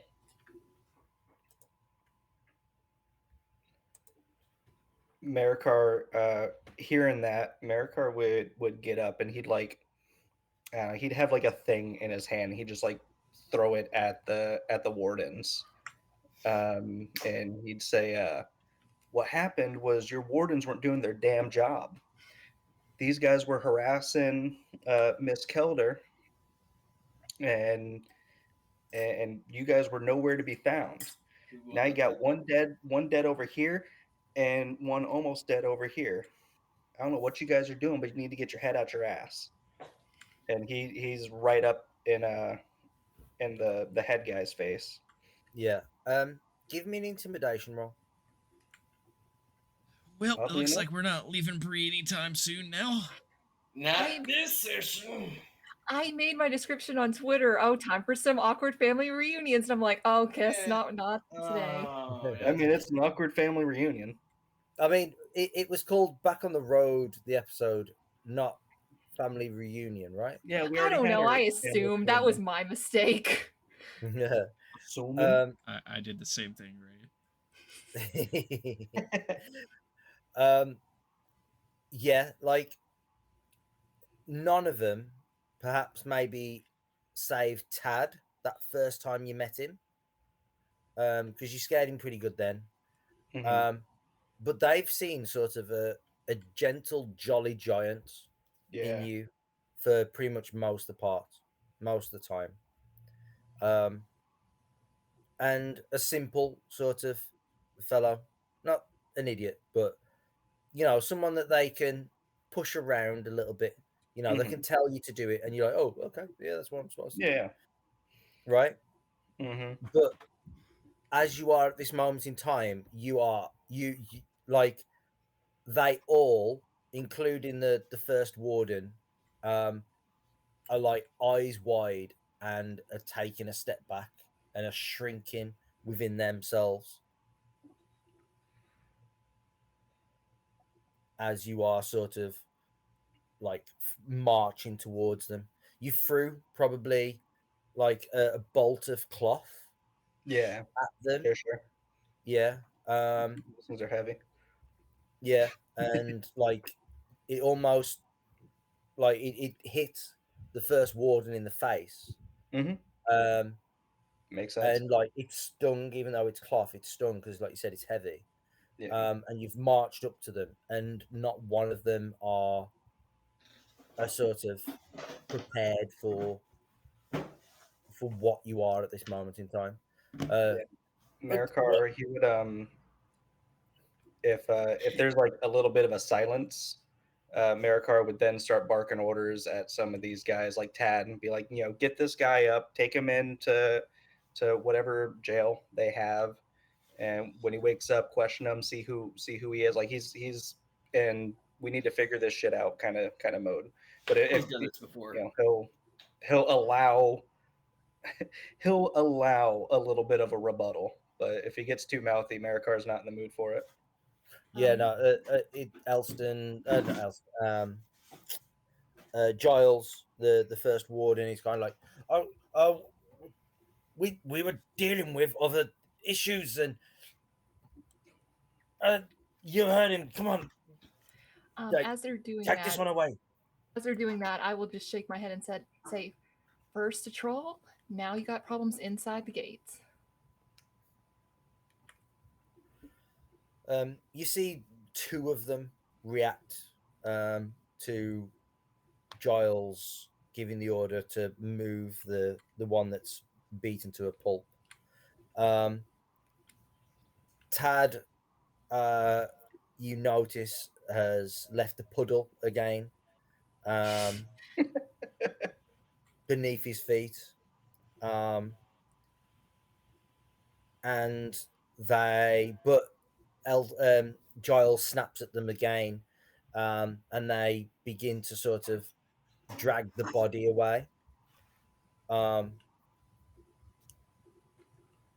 But none of them look at you in the face or in the eye. They're keeping their eyes down, Marikar. Yeah, Marikar, he'd part of him wanted confrontation to arise again. You know what I mean? Yeah. Like he wanted them to give him a reason to do something else, and he's real frustrated by that. So I think he'd kind of look at one of these tables, and he'd just probably start beating the shit out of the table, just like Yeah, it's smack. almost like almost like a fold away table, one of them flimsy, you know. And you just sort of, I imagine, just slam your bare Slam my fist. fist on it, and then I'd pick up a leg and I'd start beating the dead table with the table leg. I mean, he's just Can I full go on. bear hug him to make him quit? Don't. Yeah, Look at Aurelion. Should I grab him? Should I make him stop? He You've seen takes what Rook he and does. starts using him as a hammer. No, we haven't decided what we're doing. Quit. yeah, they none of them will approach you. What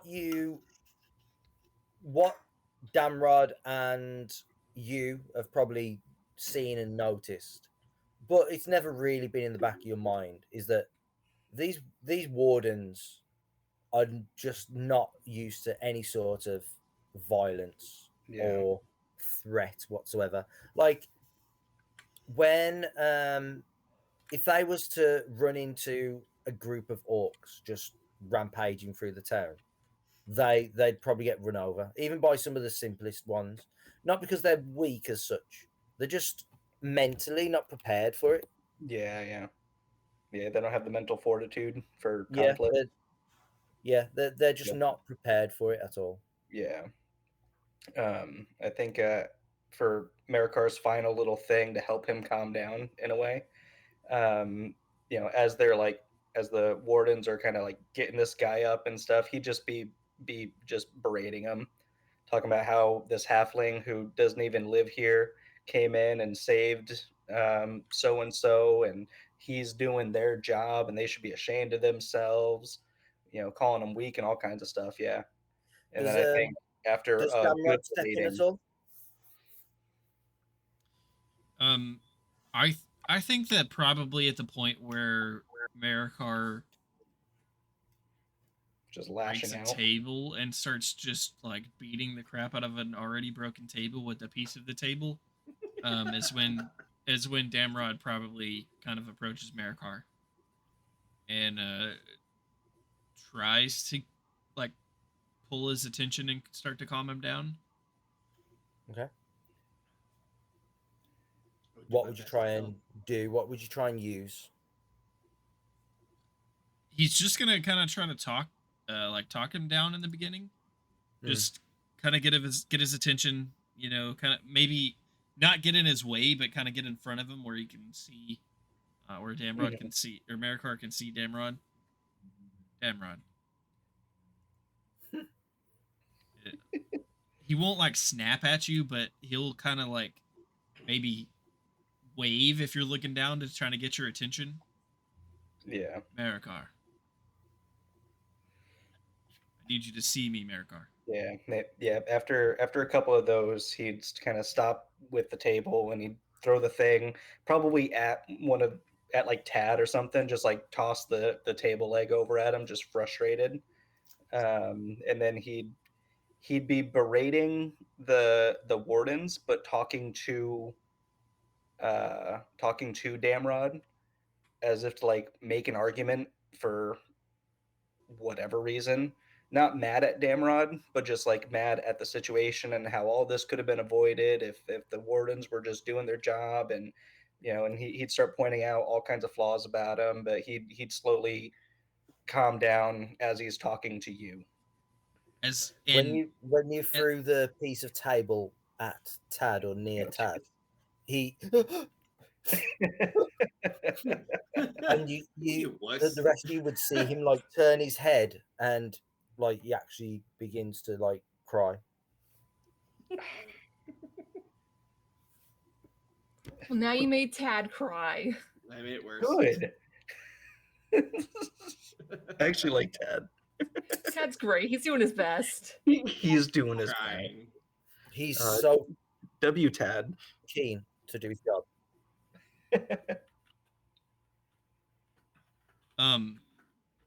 So I rolled a performance to see if Damrod could hide this like half smirk at Tad's little squeal as Marikar threw this table leg at his feet. Yes. And obviously I failed. So I think that he's facing Marikar, so I don't know that anyone else would see it.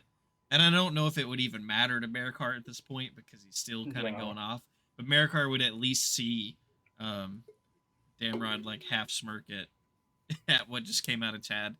And also as long as Marikar is doing this berating and he's focused on Damrod, and he's just Yeah. talking, yelling, whatever, he's just gonna sit there and listen and let you go. And then once you've started to calm down and you're kind of done, he'll do his classic Damrod thing and put a hand on your shoulder. Marikar, you and I have seen more than this guard will ever see. We saw more in the last 2 weeks than anyone this party than this guard will ever see. We're not prepared for anything like this. That's why we had to handle the troll. Oh yeah, and the troll. You guys couldn't even start. And he'd start. Marikar, stop! he would have started again. Stop! They're already dead. I think Damrod just kind of rolls his eyes and shakes his head, but continue with a hand on your shoulder as you're going off, just lets you continue until you're done. I'm here for you, bro. And just you can tell me if I'm wrong, Nate, but I feel like this is something that that has happened between Marikar and Damrod at least Sure. 3 or 4 times, especially out when you were fighting with the Dunedain, fighting all the droves of people. I feel like Damrod has had to calm you down like this before, or at the very least been like the sounding board for you to shout at. So he's just used to this at this point. He's like Oh no. that part in Age of Ultron where he's like, okay, big guy, sun's going down. Yeah. Like I also imagine like Marikar's the only one with the stature and the physique to actually handle you close enough. Yeah. Um, Kind of help keep him in check a little bit. yeah. Like he's tall, probably taller than you. Although you're slightly stronger, a little bit more powerful. But he can at least somewhat match you in stature and strength. Yeah, like if someone had to kind of put hands on Marikar, for not like, like an attack, but just like kind of grab him, be like, hey, listen, you gotta, it's all right, we're good. Something like that. I think Damrod and Marikar probably have had that situation a few times, maybe even gotten into a couple fist fights. Yeah, we've probably done a little more than wrestle. Yeah, we've always each other. You don't They're say. at each other. They're trying to jump Nyla, straight. who? If you know what I mean. That's why he keeps confusing our names. We're basically one now. Yeah, we're one soul. Nyla who? That's what I said. But yeah, Marikar, he's good now. They are Mararod. Damn car. Damn car. Nice. I like it. Ooh, I love it. Like it, love it, gotta have it. That's the Bradgelina. Okay. My Marikar's done being the showcase. Yeah, Kelda's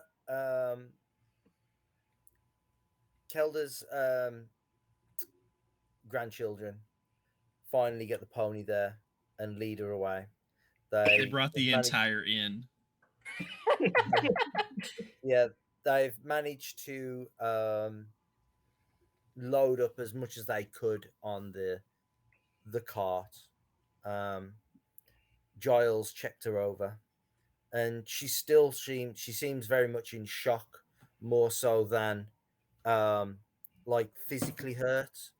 I imagine, Aurelion, you've spent just enough time to bandage your arm,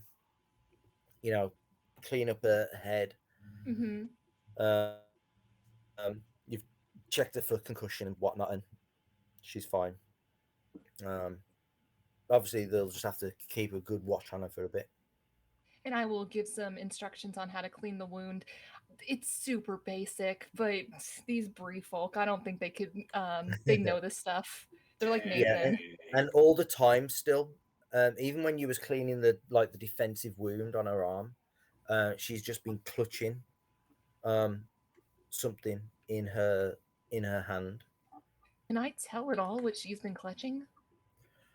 It is sort of it's a black cloth with silver thread, with something through the cloth itself, or a few things through it. Just give me an investigation check. It sounds 4%. magical, but we should steal it. 4%. Yeah, thinking we should steal it. If I was playing Baldur's Gate, I'd be stealing it right now. You're not playing Baldur's Gate. You're playing. It potentially it's some knitting needles. Do you know why they attacked you? Obviously, it's difficult to know why anyone would do something that reckless. But do you know them? I didn't know them. No, they seem to want this though. What is that? You don't mind my asking? They are my treasure. They are what has been passed down to me since I was her age. And she looks at her granddaughter, who's there, like, again, rubbing her back and trying to comfort her. They are my family's heirlooms. They are a set of knitting needles. Can I insight check to see if she's telling the truth?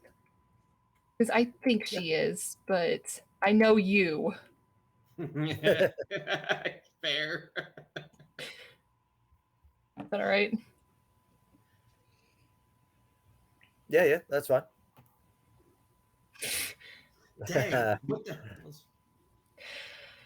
And I'll just nod. With all the crucial checks Mm-hmm. tonight, it seems. I'll just nod and say, I can understand that. I'm trying to get back family heirloom myself. That honestly, I'd give anything to have back home. Anything. Yeah, she nods, and she will sort of tuck them away and finally put them away on her possession somewhere. And she'll say, "Thank you all for helping me, and of course, thank you to you as well, brave hobbit." He's sort of also been sitting there, just sort of again looking at his hands, and just staring down between his feet a little bit. Whenever she's gone, I will just lean over to him and say, "Is that your first time killing someone?" No, I've killed people before. Unfortunately, the wilderness is quite dangerous. The roads can be. There may not be other towns other than Bree and those here, but there are, doesn't mean that there aren't dangerous people who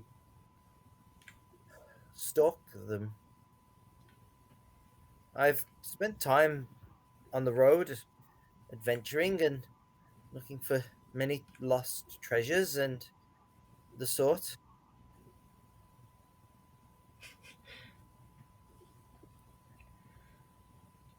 Well, I don't say this lightly, but I do appreciate what you did back there.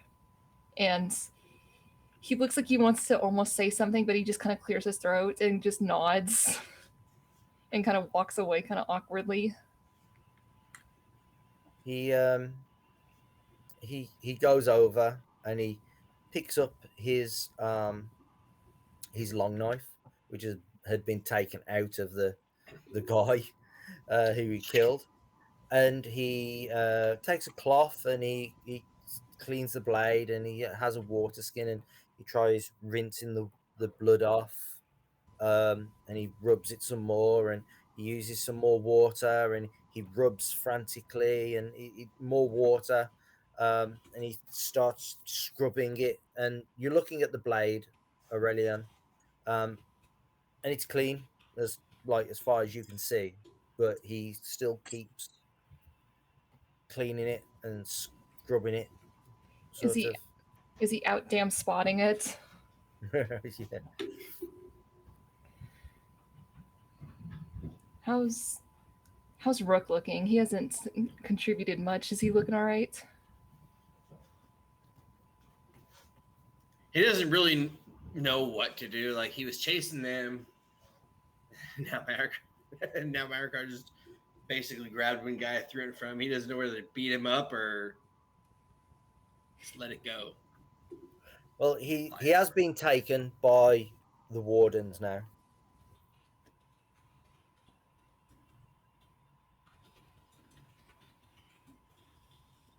And the dead body also is being taken by the wardens. I think we should leave. Marikar, do you think he's in good enough shape to travel with us?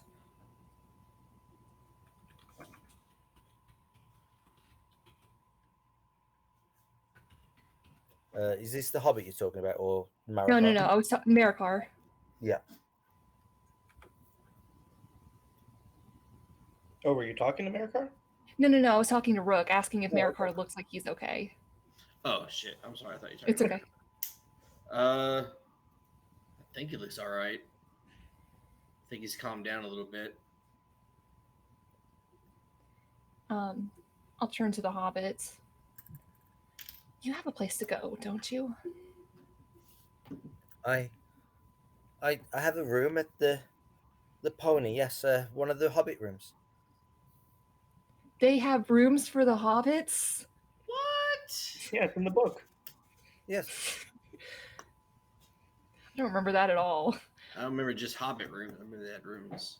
Mm-hmm. Yeah. Oh, yeah, they had Hobbit rooms, normal size rooms, double rooms. Yeah. Are you messing with me, Nate? I can't tell. No, they have Hobbit rooms. Yes, 'cause they can't. You can get a I Hobbit. don't remember room for this. half the price. I think he's messing with you. I think he is. Yeah, Well, because he good. don't know. He don't know what we know. Go get yourself some good food, some rest. Try not to think on this too much. You did what was necessary. And he finally stops taking care of the blade. Yes, thank you. I do enjoy the pony's ale and food. Maybe one of those tarts. Yes, I can get myself one of those pastries. Ones with the custard in, and oh, I do like those. I should have known. It's get a Hobbit to calm down. You just talk about food. Yeah. Wait. I will reach into my bag and I will pull out the thing that I got this morning. The whatchamacallit, the bread bowl. Oh, okay. Yeah, the trencher. Yeah, and I will offer it to Oh, him. what's this? Oh, still pretty fresh. It's, one of the ponies, I guess. It was going to be some rations for the road, but consider it payment, I suppose. This makes us even, I'd say. Yes, very much. Oh, lovely. Thank you. And he will have put the blade, the long knife that he has, into a sheath on his hip, which is black leather, um, like and silver, um, and it's old. It's decorative. Um, Damrod, give me a history check. Ooh.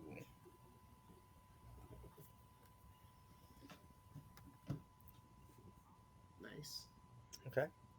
Not too You would shabby. you could see, looking at this scabbard, that it bears the insignia of um it bears the device of the old kingdom of Cardolan, um one of the three kingdoms that made up Arnor, the kingdom of the Numenorians. um when one of the Dunedain kings died, the territory of Arnor was split between his three sons. Um, the eldest got Arthedain, which is where Bree is, and Fornost and Anuminus in the north. And then Cardolan got Tharbad, the Barrow Downs, and basically anything south of the road. And then the east, where the Trollshaws are nearby Rivendell, was Rudour.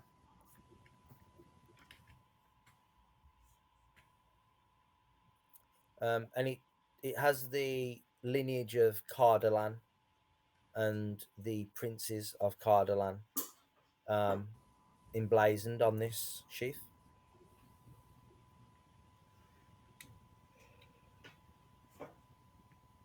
Is it abnormal? I mean, I'm assuming it's probably abnormal for a hobbit to have this. I mean, who knows? He said that he's a treasure hunter. He's an adventurer. Yeah, but I what I mean is like I don't imagine there's like hobbits running around with like the crest of all of that. Like that's been bestowed upon them.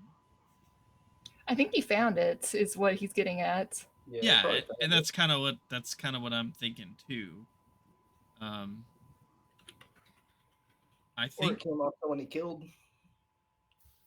Damrod's probably going to um follow him to the inn and try to talk to him about it. Okay.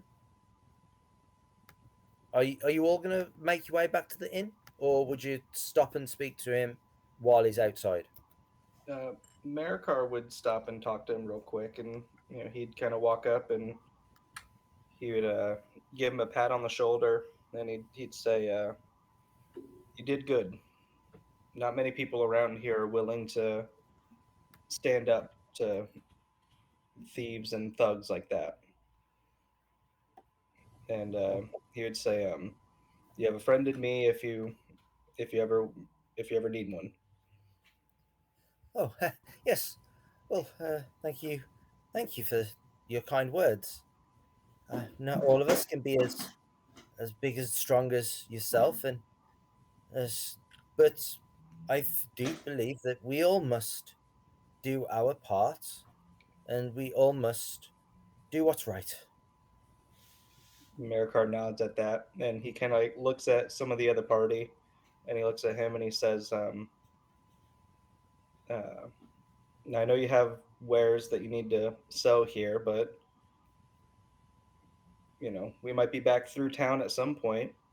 As far as I'm concerned, you're always welcome to travel with us if you want to get back on the road and adventure and uh, and come along with us for any reason. I'd, And I'd I'd be happy to have you." in the background, you just see Aurelia going, Oh, that having company would certainly be most splendid. Um, yeah, why? Yes, I think I may take you up on that offer next time. I'm here to rest, and I'm going to rest for a while yet, before going out on more adventures. But if you do get any rumors or news of any sort of places that would be very interesting to explore and discover, then I will take it as from a friend that you will let me know. And Marikar nods his head, and then he reaches in his coin purse, and he hands him 2 silver, and says, "Have a couple drinks on me." Oh, thank you. And then he leaves him. I will do. And he'll toss it up and catch it and like juggle it between his fingers very naturally, and like it's gone.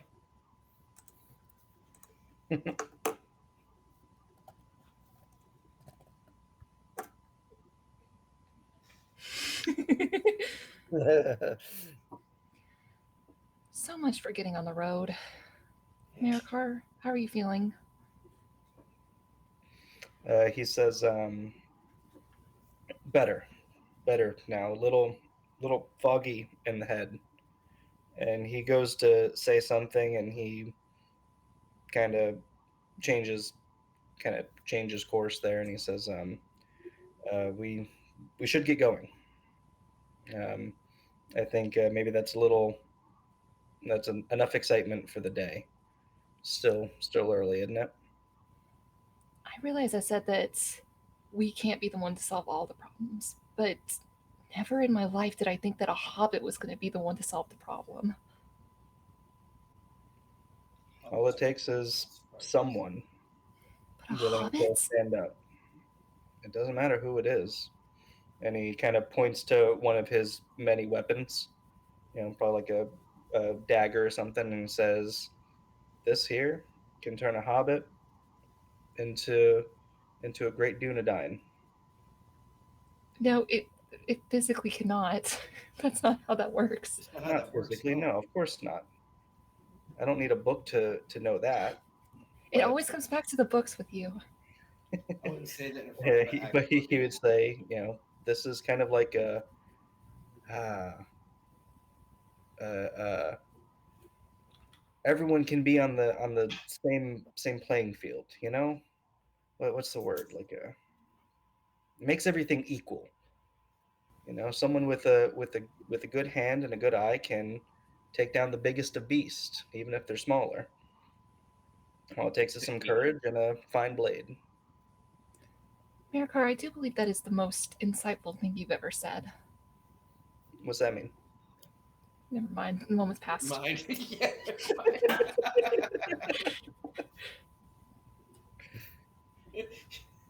he tried. He tried to be helpful. He tried. Boy, did he try. Oh, he's a great trier. He's so good at trying. um, you catch up to him, Damrod, as he's making his way back to the pony.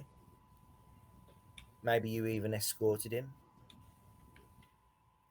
Yeah, I just imagine that, like, as Aurelion and Marikar are having this conversation and then talking about getting back on the road, they look around for Damrod and eventually see him like walking next to this hobbit back towards the inn. And Damrod's just It's just gonna ask it, just out and out ask him where he got the sheath he found, where he got the sheath that he has. Oh, you, you are. Oh, you're one of the Dunedain folk. I, I think I have met some of yours on the road. Um, I and you see Marakar that he sort of Oh yeah, Marikar sees it.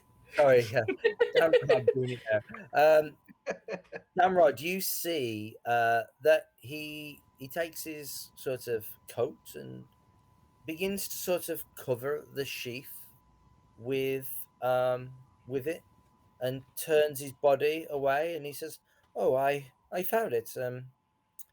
It was in um I believe it's called the Barrow Downs. Um, Ooh, spicy. yeah, the description is wrought of black steel, light and strong, and set with many fiery stones.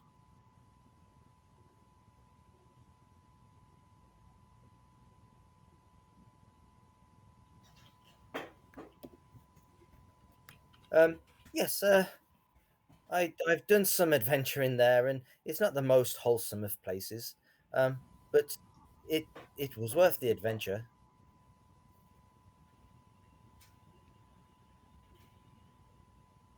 I'm honestly and truthfully not sure what to do right now.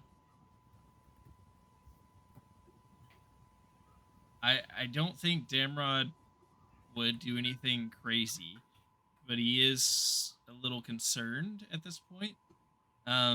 So I think that what he tries, he kind of, I think that he offers the take the Hobbit into the inn and buy him some drinks, and he starts asking for the story of how he found it, maybe. What are the others doing? If Damrod has disappeared and is seemingly going to be gone for a little bit of time. Does he not understand we're supposed to be leaving? Yeah, we should probably go look for him. Yeah. Yeah, we saw him walking with the Hobbit, didn't we? Well, that hobbit just killed somebody, so maybe Damrod should be going.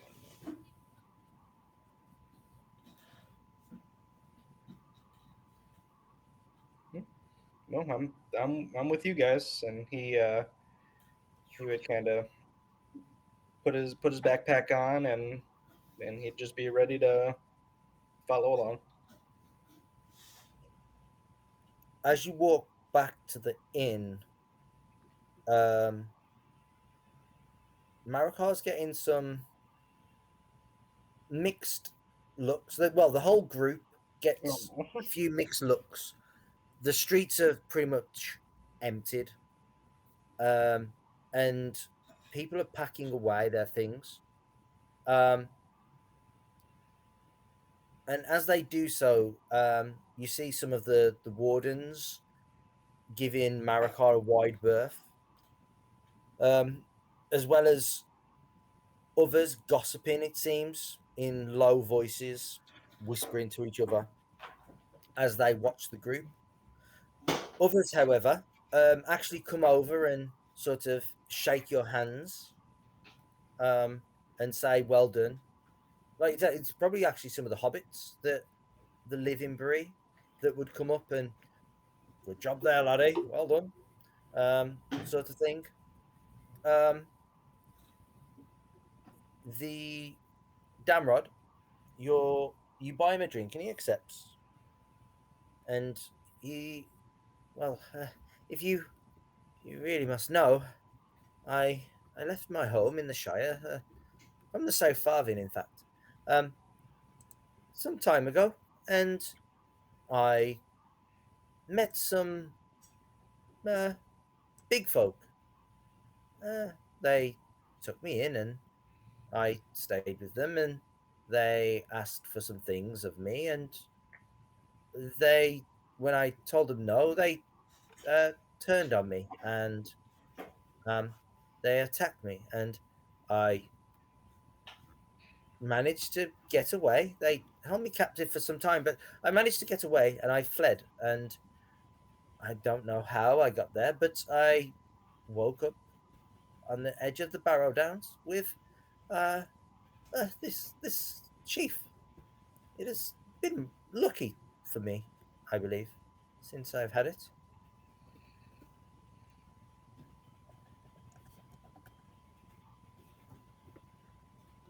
Inside him to see if he's telling the truth or hiding anything that I can tell.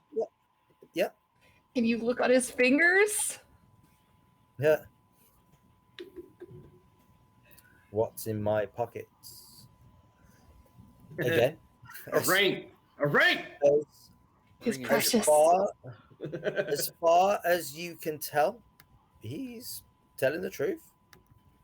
Everything that he's just said is the truth. He seems I- very genuine in what he's saying. I mean, I think that Damrod would probably be looking him over. If not necessarily specifically for the ring that we're looking for, but any other Yep. like items that might be connected to the sheath. I mean, and if he just happens to notice like a special magic ring or something at the same time, that's just a bonus. He's not wearing a ring. He has a he does have some jewelry on in regard to like a bracelet of some sort around his one hand. Um, the long knife you would have noticed was a pretty well crafted thing.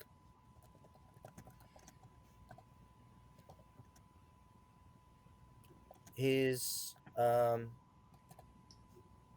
his clothing was pretty decent at one point. It's very travel worn currently. Yeah, I mean, I think if he doesn't see, um, anything else on the Hobbit that like instantly screams red flag or anything, I think he's just going to uh, probably order a couple of drinks then and toast to his good luck and good fortune. And say maybe I need to have a trip to the Barrow Downs and see if I can find any more of my people's things. Oh, you are also a seeker of lost things. Yes. Odd phrasing. Well,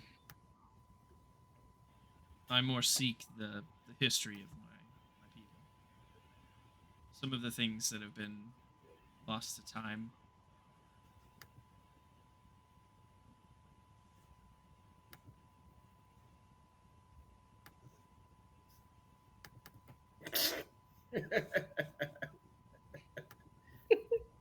Yeah, this is He looks close. so dope. What a doofus. I found a sheath. Is that your Ed voice? I He guess looks that like depends on if this hobbit is named Ed or not. His name is Clovis, according to the thing. I told you to wait in the truck. Yeah, so he would have just explained that he heard of Bilbo's tales. He left the Shire, ran into some big folk who wanted him to do some stuff. He turned them down, and they turned on him.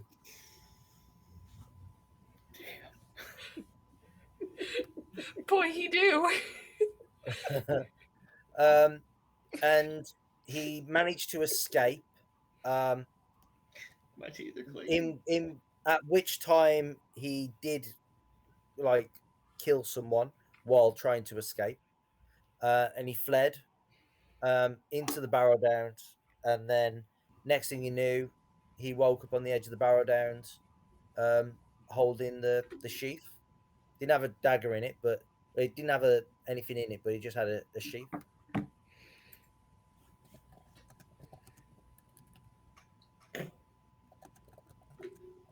I think Damrod just like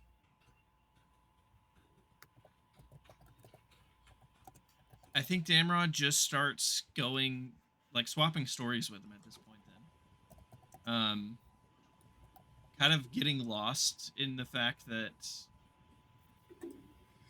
he has someone that might appreciate what he's trying to do, and it's just kind of he will, just to ease Aurelion's mind, he'll never say anything about looking for the ring, but he'll kind of go into the different stories of different relics or items he's found.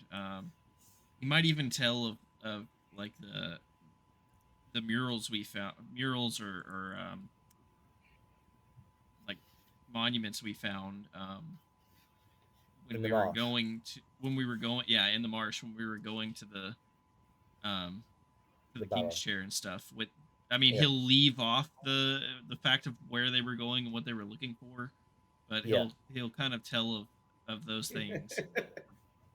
I mean, he's Oh. already mentioned the troll cave, so he'll tell about he'll show his iron arm and tell him about finding the arm in the troll cave. And I have heard of I have heard of the one they call Iron Arm. And that was you. Oh, he's famous. Yeah, the rest of you guys would have definitely come in by this point, seen Damrod sitting with the with Clovis. Marikar would have taken a table away from them, giving them their space, and he'd just kind of prop his feet up and start smoking. And he very much is very excited about the stories that you have told, Damrod. I think I I think this is becoming one of Damrod's uh, flaws slash characteristics. I think he's completely forgotten the fact that we were gonna leave, and he's just fully invested in swapping stories with this hobbit now. Like, he Well, remembers not the to share the sensitive information, but well the shadow weakness of the wanderers is the wandering madness, where you just sort of wander off and sort of get sidetracked, I guess. And this is very much that. that's. I mean, everyone else is. If they come to the inn, will just come to the inn and find Damrod just swapping stories with this hobbit. Damrod, we had things to do today. Don't anymore. We can't just stay here overnight again. We shouldn't, but it looks like we're going to. What time is it, Kevin? Probably lunchtime. I mean, if we did go out, it'd probably get dark soon. Yeah. Yeah, you've probably got. It's probably like 12-ish. So you've probably got 7 hours of travel. Is it even worth it at this point? I don't think so. All right. It's not like we haven't camped out before. That's a fact too. If it's looking, and I imagine Damrod's having a few drinks, he's not going to be in any position to lead us. I mean, it's you guys. I don't imagine you guys were outside for that long. It's not like he's gonna be sloshed when you got. It's not like he's just pounding down ale and he's sloshed now. Like, It wouldn't surprise me at this point. he might he's look, he's probably had some pretzels, a couple peanuts, and he's probably sipping on it like maybe his first, maybe second ale when you guys come in. Definitely, the pipeweed has been pulled out. Yes, I mean, he's probably that's short term. He might be feeling that more than the alcohol. Just saying. Damrod, are you going to be able to get us from point A to point B today?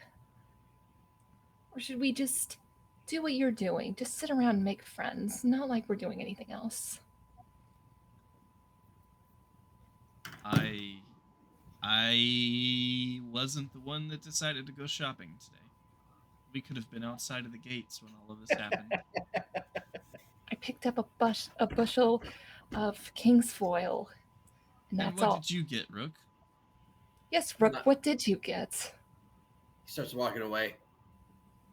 I Yes, also yes. tried to follow Marikar in the crowd and lost Marikar. Marikar, what did you get in your shopping adventure? And Marikar, he looks up and he kind of starts patting his pockets, and then he just, you know what he has? He has one of those little toys that's like a ball on a string and a cup. Yes. Hold on. And he's like, "Oh yeah, I paid 3 silver for this." It's not the same.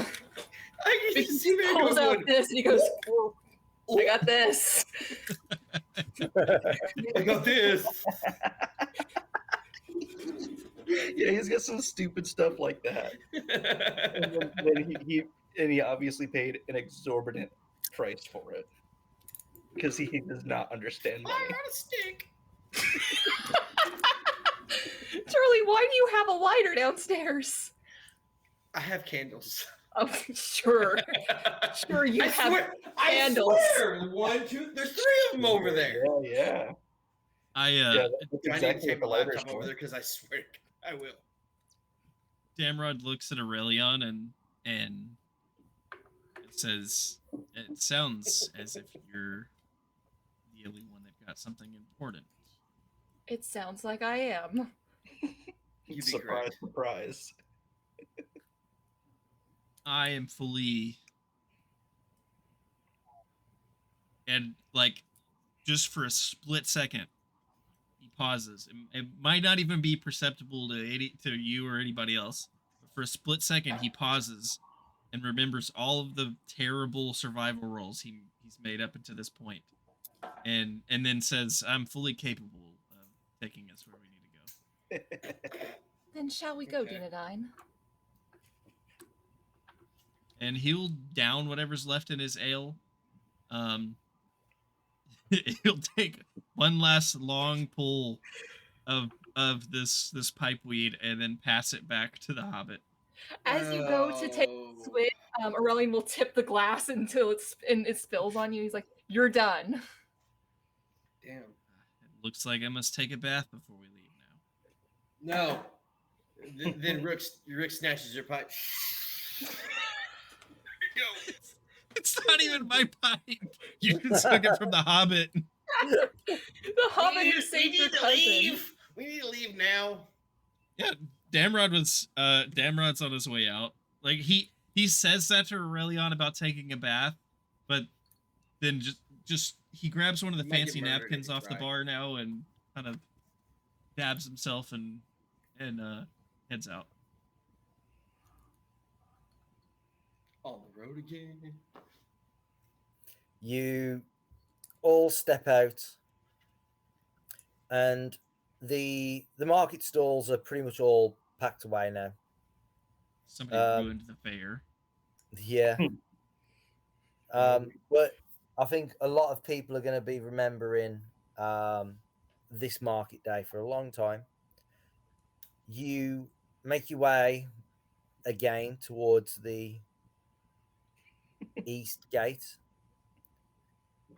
slipping out and stepping onto the road. I assume you are heading towards Weathertop.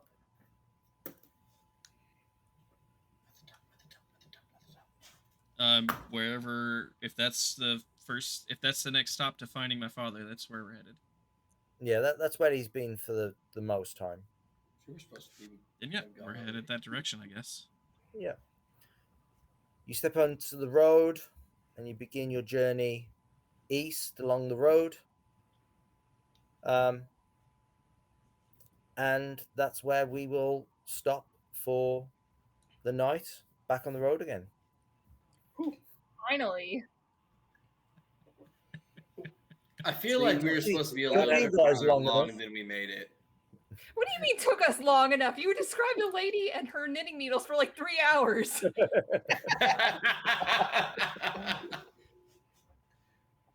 Look, guys, Yeah. we're just staying true to true Lord of the Rings nature. You know what this is? It's brand integrity. Yes. Yeah. That's right. We should get royalties off of this because I thought you were gonna say we should get inspiration. well, I mean, if you wanted to give it, I wouldn't deny it, but we should get like I don't know. We're promoting this. Here you go. So well done, everyone. This is so the story that we're following is from one of the module books, right? However, it's so chopped up and added to that it's not the same story. It just has maybe similar framework. Obviously, we're implementing a lot of Aurelion's story stuff, as well as throwing in some sprinkles of Marikar's love life, and some garnish of some lost Dunedain lore for Damrod. However, the attack on Kelda with Clovis the Hobbit is from a completely different source book as well, which I'm throwing in and mixing in and stuff like that. So yeah, I had to try and change it up a little bit to the setting and the town and your location and getting the feel right. So I felt you guys did really well buying into it and of course role playing your characters. So great job. Cool. Thank you I for running it. feel like I don't think it was our like business to worry about it, but I also feel like we just completely were just like, yeah, we're not gonna worry about any of the other people involved or finding out who they are. It's fine. It seemed pretty clear to me that they were getting away, so I was just like, yeah, okay. Yeah, I don't think we could have caught them, but I just Mhm.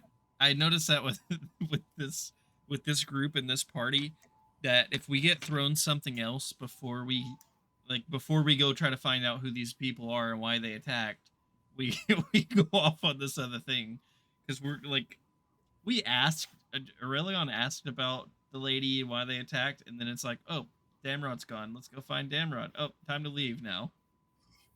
I asked what the needles were, and she was like, "Oh, they're needles." And I'm like, "Oh, not a ring." Yeah, I mean that's what I'm Not saying. a ring, it's okay. That's what I'm saying. Like sometimes we just accept those things and we don't look very much into them, and other times we're like, the mayor's being mind controlled. Let's spend 2 sessions on this. For real, for real. I also To love be fair, it was that, a session and a half. yeah, I Beautiful. also love the fact that I've thrown like 2 characters in one scenario, and both times they're like, I'm suspicious. Have they got the ring? Well, the last time wasn't the ring. Aurelion is literally going to meet someone new, and it's like, has this person got a ring? Look, man, I don't trust it. I got one permanent shadow. She's going to walk up and shake Halbarad's hand. Oh, Halbarad, nice to meet you again. Like checking his hands for rings. No. He would shake his hand, but he has never heard of soap. We've established this. Ew. How dare you? I do got to get off, guys. I'm hungry and I want dinner. I'm starving. Yeah. I gotta mean, hop over. I'm Nero's tired and I channel. want to sleep. Oh, she Yeah, just good did game, complete. Oh, everyone's. We can't even sign off any. Look. All right, we'll see you all in another dimension since everyone's abandoning us. Thanks for running it, Kevin. We'll see you, bud. Great. Catch you later.